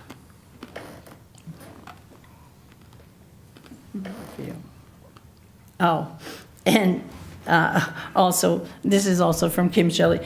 She did talk about the watershed from Mountain View Road, and the gray maintenance people can attest to how many times they've had to repair the road from flooding over Campbell Shore Road. But the rest of it, that's not on their property. It's coming down from the bog. So I guess that's just our concern, is just that there really be a careful look at the actual amount of water and the actual number of streams that run through there, so that we can make the best plan for everyone, including the future residents of these homes, so they're not dealing with flooded cellars and Okay. wells that are polluted by I do have a flood question. water. I do have a question for you. Based on some of the comments about the water flowing behind your house, Yes. if this board were to grant a variance, or even if this board wasn't to grant a variance, and a contractor came in and built a house on that lot closest to you, do you think that would change the stream of the flow of the water, the amount of flooding there might be because of water? I think it would depend on how close it was for the fill for the back. That was one of the concerns for building right behind Roma's house, is that the way the stream snakes around, runoff from the roof and the yard from that building would have been into those smaller streams for sure. And those smaller streams may swell to a level closer to the house than what they would have wanted. So I think it was a wise decision to move things back. And my hunch is that by moving things further in created the other problem? No. Or no, that always was the same? Okay. I wasn't sure if you had to change anything there. But, and no one could build a lot. Do you mean these lots? Yeah. Or the lot behind me? 'Cause Oh, where they're building, Where if they're if there building. was another house or maybe two houses built there, how would that impact the amount of water that's coming out of the bog? Or the amount of storm runoff that would come there by natural rainfall or snow melting? I don't know, it wouldn't have, obviously, it's not gonna affect the amount of water that nature's gonna put in there, but it would affect, like, if that first lot if the house hadn't been moved off the first part of Lot 1, the original proposal, the amount of water that would bombard that house and then end up downstream certainly could have impacted the flow of the stream and the topography in that area, because it was a very tight area. And so the planning board was concerned about that. Okay, so do you think the planning board resolved that with requiring the storm management? They had always planned to have storm drains and all of They that. made them move the That was buildings. part of it. If I Okay. recall correctly, I'm not as actively involved with day-to-day planning things, but Okay, I I believe understand. Lot 1 originally had a structure on the southern, just south of the stream, right close to the Shaw property. And the planning board encouraged them to move all of the structures on Lot 1 into the same area. I understand that. Yeah. I'm kind of wondering if, in your opinion, that the stormwater management, is that what they call it, storm? Yep. Stormwater Mm-hmm. And the cisterns and stuff like that being placed in, have helped to ease your concerns, where they have planned to manage the stormwater runoff. Yeah, I think that's very important. Most Okay. importantly, it's important for their development, because otherwise they'd have even more flooded lots. And there certainly, Doug, are state requirements for distances between, let's say, leach fields and shorefront property, right? I mean, you can't build a leach field, right next to a stream. There are in the what I call the external plumbing code, there's a setback table. To be year-round, the disposal field needs to be 100 feet from a great pond, and it needs to be, there are different streams. There's a tributary stream and stream. There are different setbacks in what I call the external plumbing code Yeah. that have to be met, irrespective of whether or not you're in a subdivision. And planning would have to approve that in this development. The general locations would be an integral part of the subdivision plan, as well as the passing test pits, but the specific design is usually done in connection with a submittal of a building permit. Okay, thank you. I'd like to add something too. I can attest to the water. I live in the Shaw house that they mentioned, and it does not take a sprinkle to flood my basement. It doesn't take a drizzle. So I know firsthand that water, it doesn't seem like a lot, even too, it's like between Roma Shaw's and where their current driveway is, there's a bunch of wetlands right in there. That's like, you don't even think about it even being able to hold water. But next thing I know, if my pump doesn't go off, I'm down in my basement with water up to my knees, like the Titanic in my basement. So I definitely can, I can definitely relate to and understand your concern of the water and where the heck it's going in our street, because sometimes, it is problematic. Yeah. So Doug, what about the well placement? Are there setbacks about that too, to make sure the wells, Setbacks from wells to? from the stream? From the stream, yes, there are. Mhm. Okay, and those you guys already Yeah, figured that and I all think out. that's something that And I you guess would- my other question is about, for the storm drains, how deep does that water go so that, like, the wetlands around that, or where it's going through, is that a system that takes the water down into the ground deeper? Or where does that water end up? I think I can address that, but I want to make sure that the chair. Yeah, okay, oh, sorry, I'm probably not supposed to, Yeah, actually, those are questions for the planning board. okay, all And to right, make sure that, again, when these folks do appear before the planning board, if they say they're gonna do something, planning board has what they call a standing condition one, so if they say they're gonna do it, they're required to do it. Yeah, And, okay, and great. the plan wouldn't be approved otherwise. all right, Okay. thank Are you. there- Are there any other questions from the public? Sure, come on up. Questions, comment?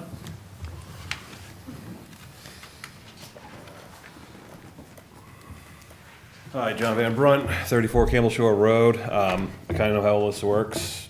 People with money want to make more money, and at the end of the day, that's what this boils down to. He's asking to have the variance to make more money. Fair enough? Because without it, you can't make it profitable.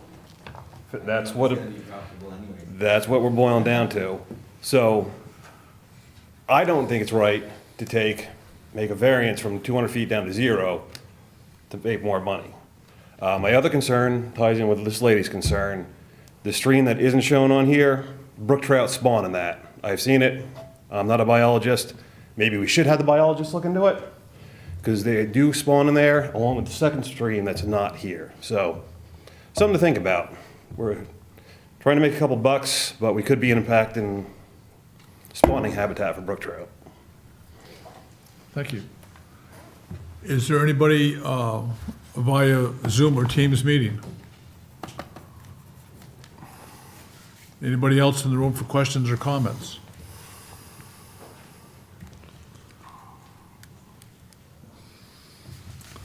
I don't think you got the frontage part.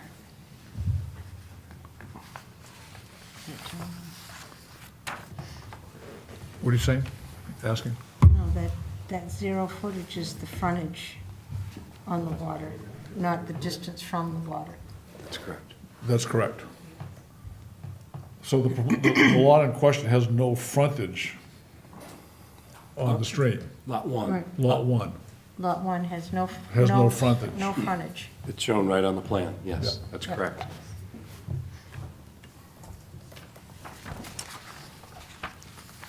Okay, so we're at the main motion, right? Yes, For Lot 1. for Lot 1. Part of All- lot one. Well, again, I'll repeat the motion. SE Development LLC is requesting a variance to appeal to reduce the minimum required frontage on a shoreland stream on Lot 1 from 200 feet to 0 feet. And again, they have no actual property abutting stream. All those in favor of the motion? All those opposed? That motion is carried. Now, looking at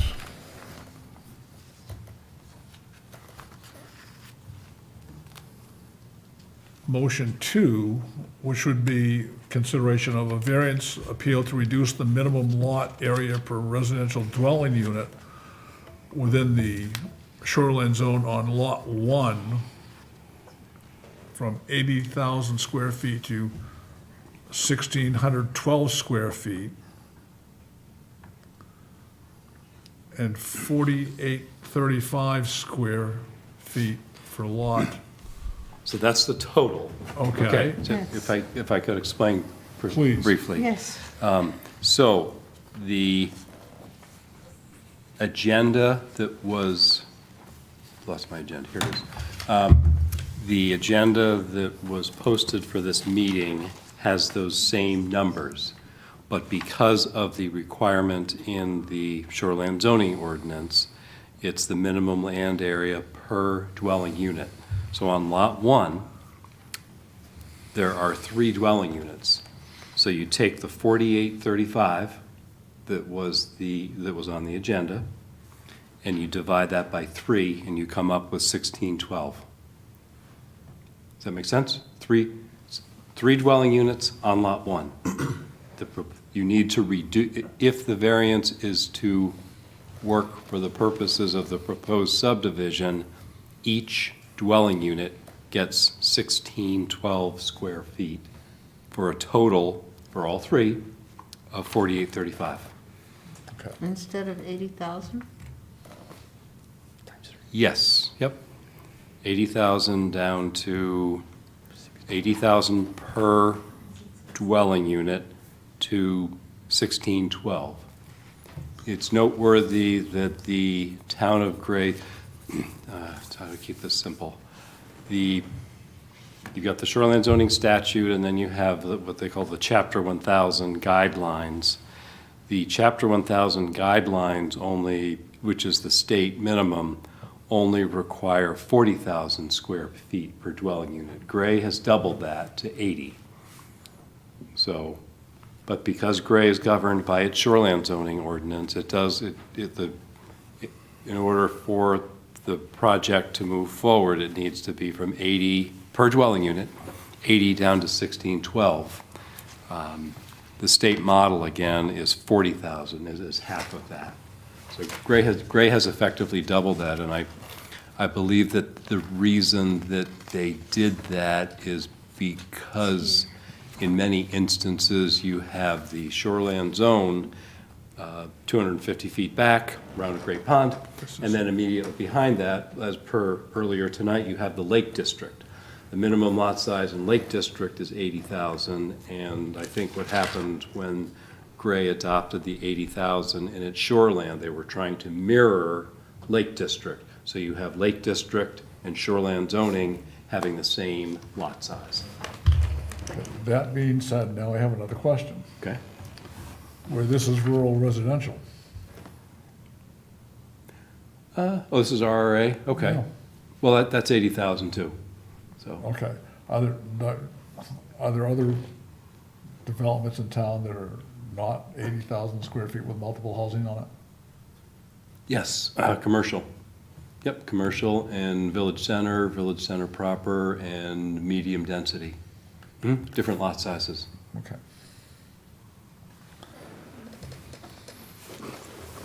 Based on that motion, let's take a look at the, do we want to go through A, B, C, D, and E again, or?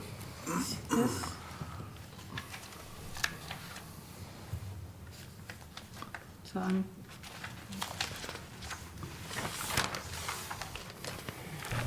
Let me find that page.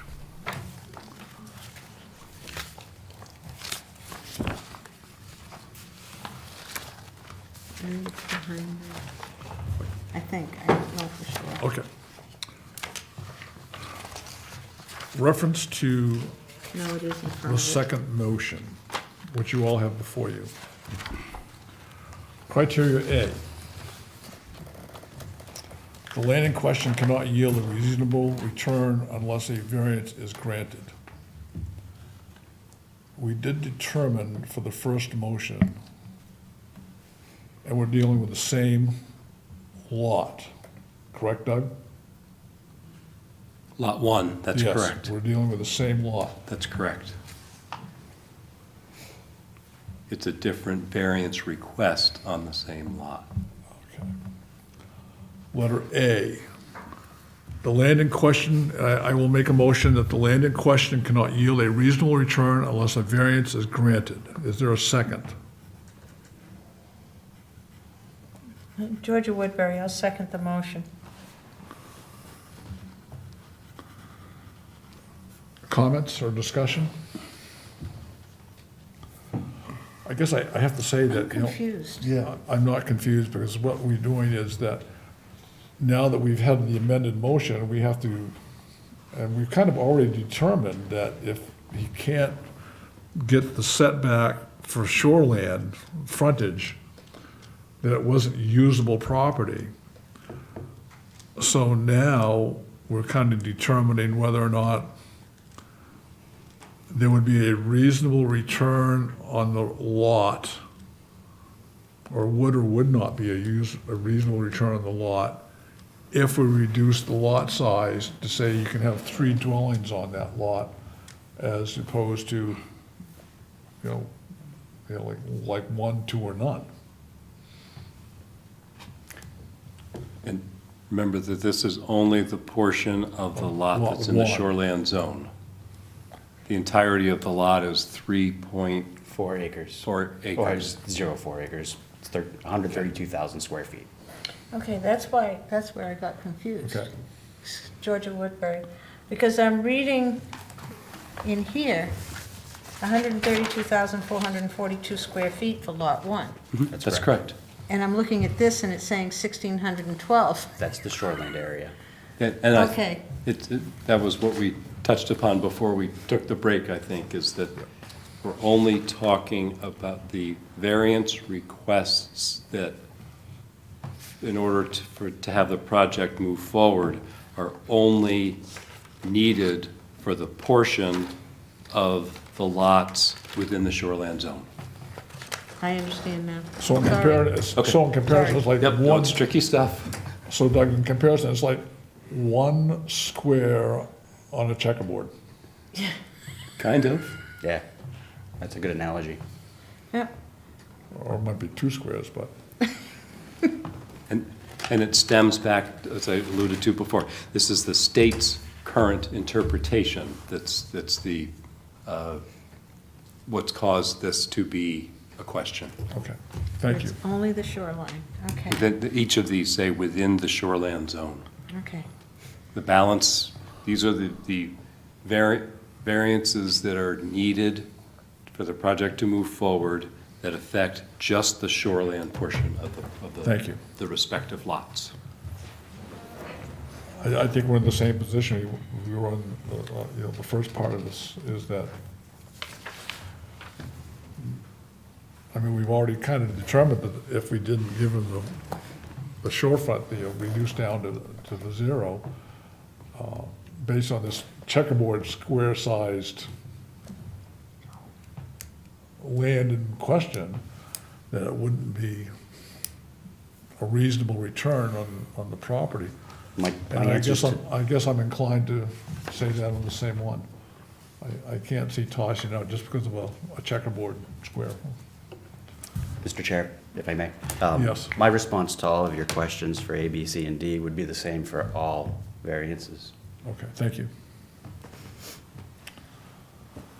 Any other comments? All those in favor of the motion? All those opposed? Unanimous.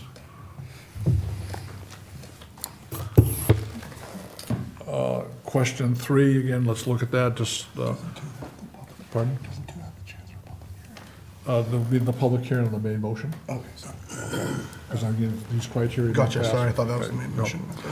The granting of the variance will not alter the essential character of the locality. I would make that motion. Is there a second? I second that. Any comments or discussion on that motion? All those in favor?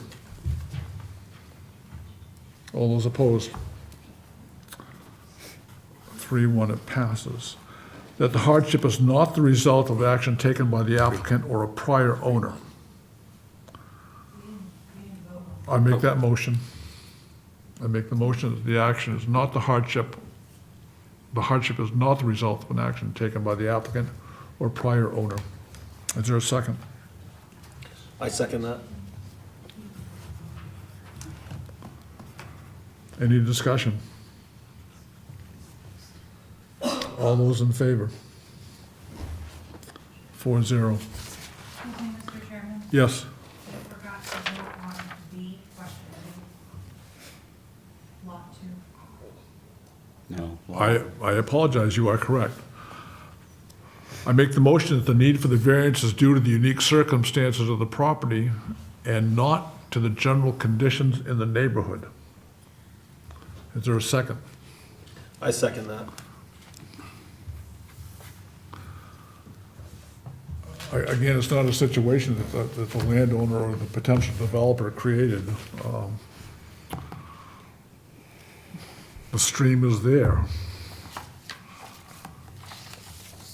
It's certainly a unique situation where such a small portion of the stream or waterfront is within the shoreline zoning. And certainly it's not the general conditions of the neighborhood, it's just something that, in my opinion, exists and it's almost unavoidable in preventing the use of the land. It's my opinion. Anybody else have a comment? All those in favor? Unanimous.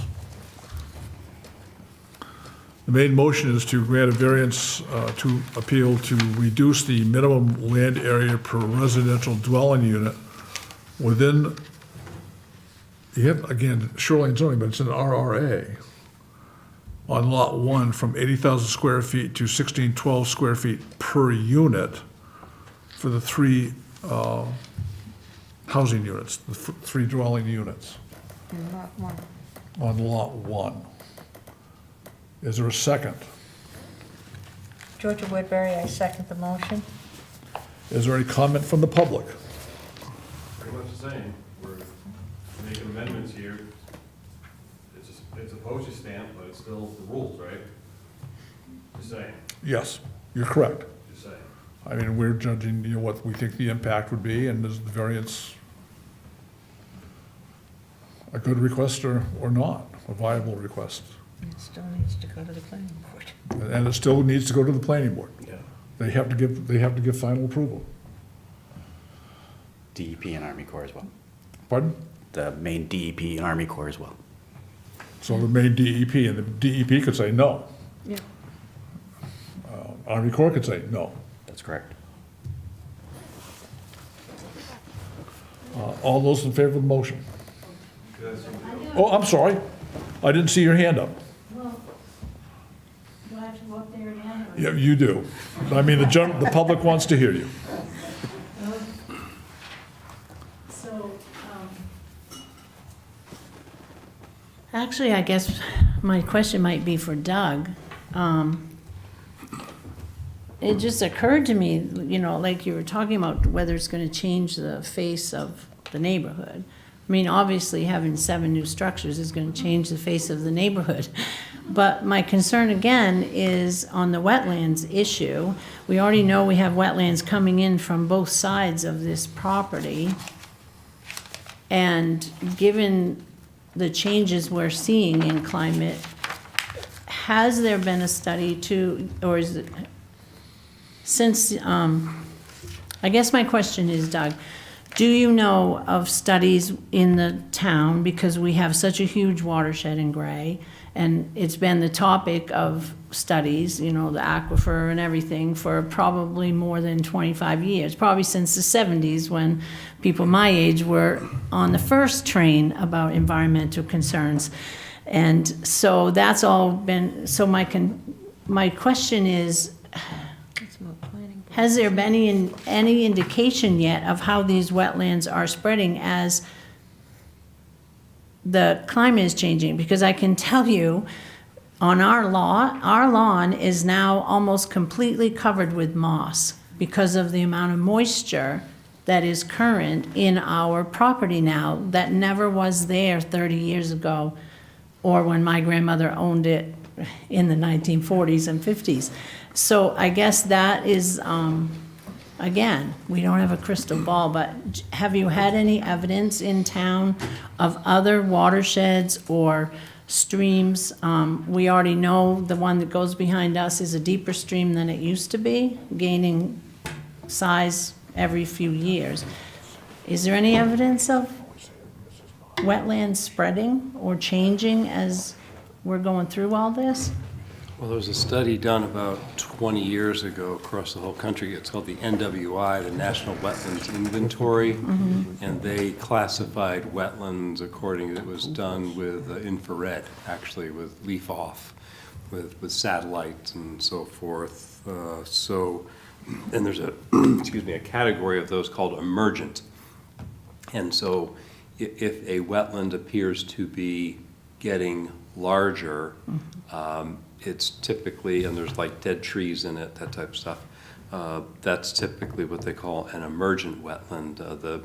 The size that's regulated by shoreland zoning hasn't changed significantly.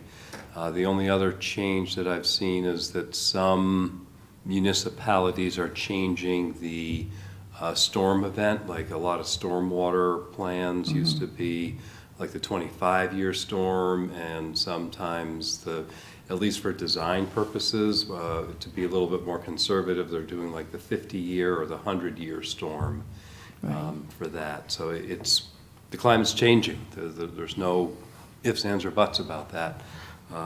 It's a case by case, and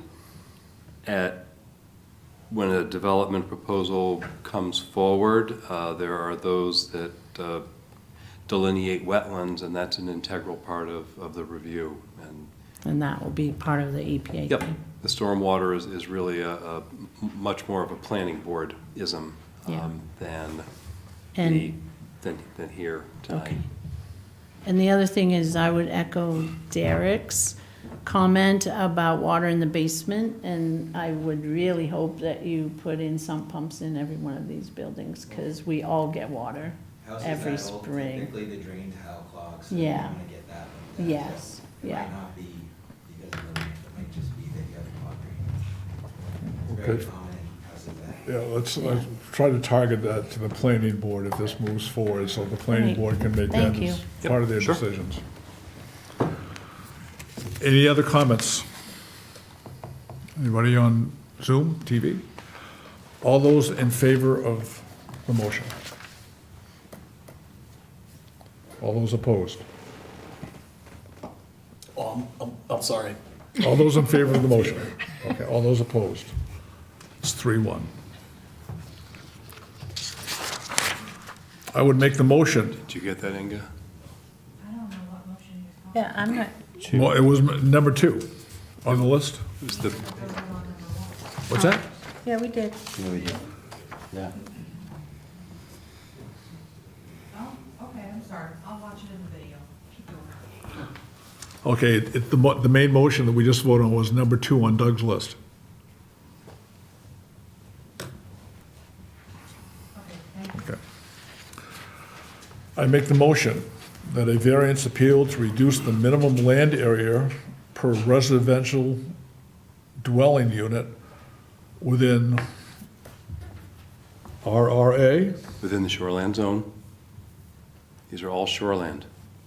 We're not reducing any lot sizes. Yeah, okay, this is only for the within shoreline. shoreland zone on Lot 2 from 80,000 square feet to 16,744, which would leave 33,480 some odd square feet for, I can't read that, I get cut off, 33,488 88. feet for 2 dwelling units. Is there a second? I second. Discussion from the public. Any comments from the public?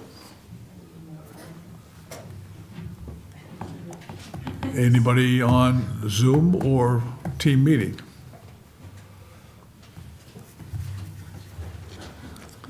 Any additional questions? All those in favor, Did that lady just raise her hand? did you raise your hand again? No, the lady in the black blouse. Did you raise? Oh, I just was scratching my head. okay. Okay. I saw your hand go We're up. all scratching our heads. It doesn't much matter what we say. And let me step back and go through letters A, B, C, D on that again. Per that motion, the land in question cannot yield a reasonable return unless a variance is granted. Is there a second? I second. Any discussion? I mean, not to ring the bell 3 times, but we've kind of determined that already. Yeah. All those in favor? All those opposed? No, Okay, unanimous. That the need for the variance is due to the unique circumstances on the property and not to the general conditions in the neighborhood. Is there a second? I second. Is there any discussion? All those in favor? Unanimous. I move the granting of the variance will not alter the essential character of the locality. Is there a second? Georgia Woodbury, I second. Is there any discussion? All those in favor of the motion? All those opposed? 3-1, Derek opposed. That the hardship is not the result of the action taken by the applicant or a prior owner. Is there a second to my motion? I second. Any discussion? All those in favor? Unanimous.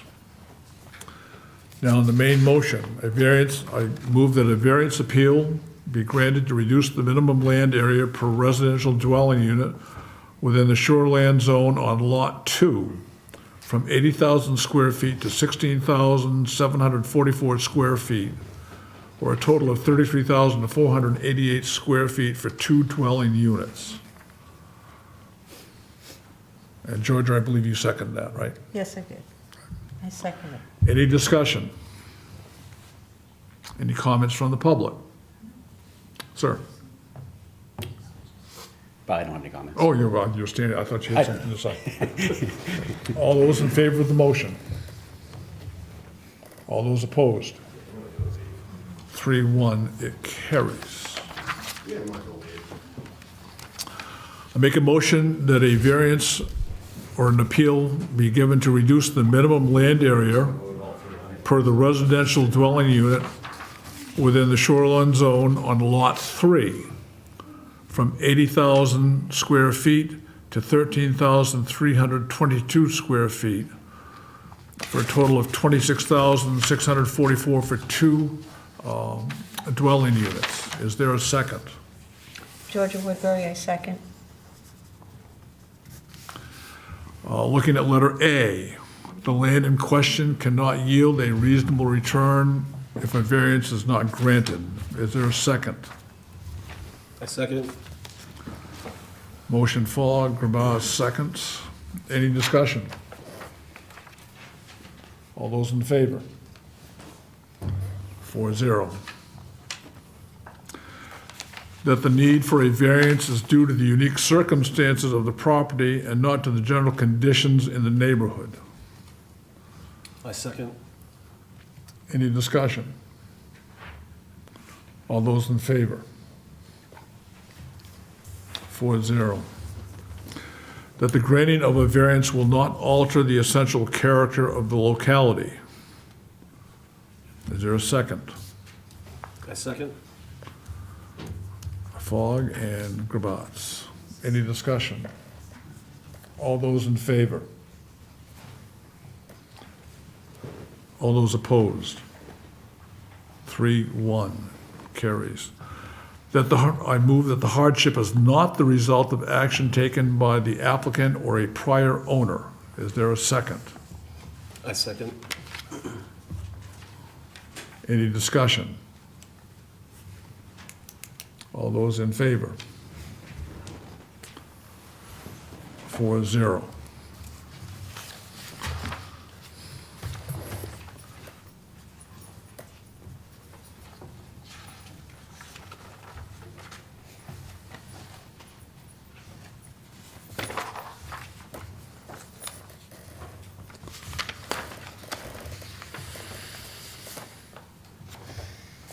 Okay, now. I would like to amend the main motion that I made. I would amend the motion to be that a variance appeal is granted to reduce the minimum land area per residential dwelling unit within the shoreline zone on lot number 3 from 80,000 square feet to 13,322 square feet, or 26,644 for the two dwelling units. And that all variance appeals granted be contingent upon all environmental impact statements or requirements being granted by the appropriate authorities.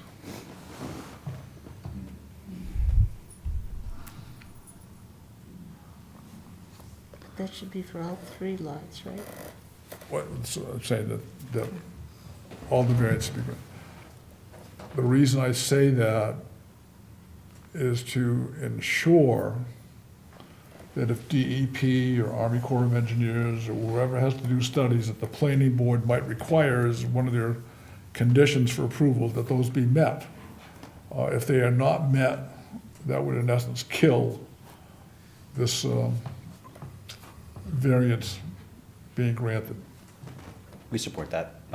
Quite frankly, if they don't grant us approvals, the project dies anyways without the help of the town, but I think it's fine. I to guess, condition. I think that we need to recognize that. Yep. That if they don't grant it, thank you, all our work has been in vain. Certainly, I agree. And I think that we need to recognize what the people have said to us, that they are concerned about stormwater drains, they are concerned about drainage, they are concerned about, you know, the conditions of the road, how much water is flowing down the road, or how much water is flowing down to the bog, or how much additional runoff there might be created because of roof lines, and drainage unnaturally being directed into the stream. I agree. I think, I guess I'll leave my personal opinions to myself about Well, I honestly, that. with all the, I know it's not germane to this approval process tonight, but with all the questions and with the abutters being so patient and staying with us through that, it may be warranted, if you choose, for me to discuss some of the comments that were made tonight with regards to wetlands. I think that's something you really need to do with the planning board, because I'm putting a lot of faith in the planning board. Yep. And I'm familiar with the planning board, doing a very thorough process. Yep. Of, you know, how the road's gonna be constructed, where you're gonna put your storm management, you know, your stormwater drains, where that's gonna be directed to. I know there are no sewer systems, so to speak, over there, so they're concerned about how deep the stormwater drain collection basin's gonna be. Yep. And will that naturally filter out into the groundwater without backing up and stacking up or freezing, so the water backs up into the street and continues to flood the land? So none of the BMPs and stormwater devices are infiltration devices. They're all going to be surface water, and they spill out on the surface as well.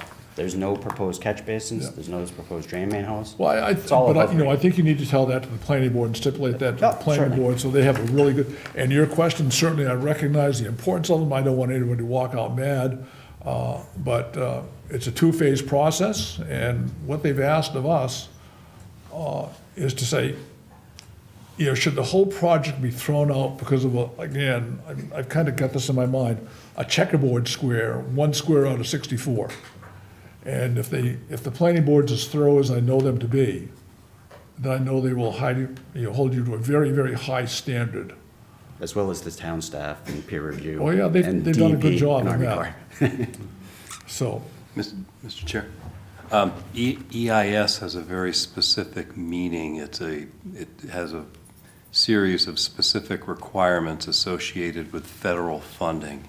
I would respectfully suggest the board consider environmental and stormwater studies rather than utilizing the term EIS. Perhaps even, if I may, all applicable state and federal agency approvals. Sure. You see where I'm coming from? I do. Inga, is that clear enough for you to? I'm gonna have to watch it. Okay, what I had added as the amendment was to meet criteria established by the appropriate agencies. And if we can leave it, so my amendment to the motion would be, and that contingent upon the approval of all appropriate environmental agency studies or requirements. Is there a second to the amended motion? And to be clear, that's going with all of them. Yes, that's Okay, part, I thought that's what you said, I just Yeah. wanted to clarify. Yep. And Georgia Woodbury, I second the motion. any discussion on the motion? Any comments from the public? Anything at all? Okay. All those in favor of the motion? It's unanimous. Back to the planning board. Thank you very much, Mr. Chair. I appreciate your patience and timing and your consideration this evening. I appreciate your tolerance of all my questions, And my confusion. and thank you No very much to problem the at all. public for bringing, you know, certain things to the awareness of the developer proposal Yes. so that they can address those issues, and I would also suggest or urge that you watch for the planning board agenda to see when this is going to be taken up, and so you can be available for comment at that point in time also. Thank you very much. Is there any other business before the board? There's none that I'm aware of. Okay, seeing none, I would just like to make one announcement for those people that may be watching. Gray Community Television is available for use, whether it be for comment in general, or programming you might want to do, a political statement you might want to make, you can use Gray Community Television. And at the zoning board of appeals, we have 4 members. We need a 5th to be full, and we also have space for 2 associates on the ZBA, and the planning board has a vacancy. And these are 2 boards that can have an immediate impact on developments and what happens here in town. So don't be afraid to become involved with these 2 committees. Thank you very much, and without objection, we are adjourned.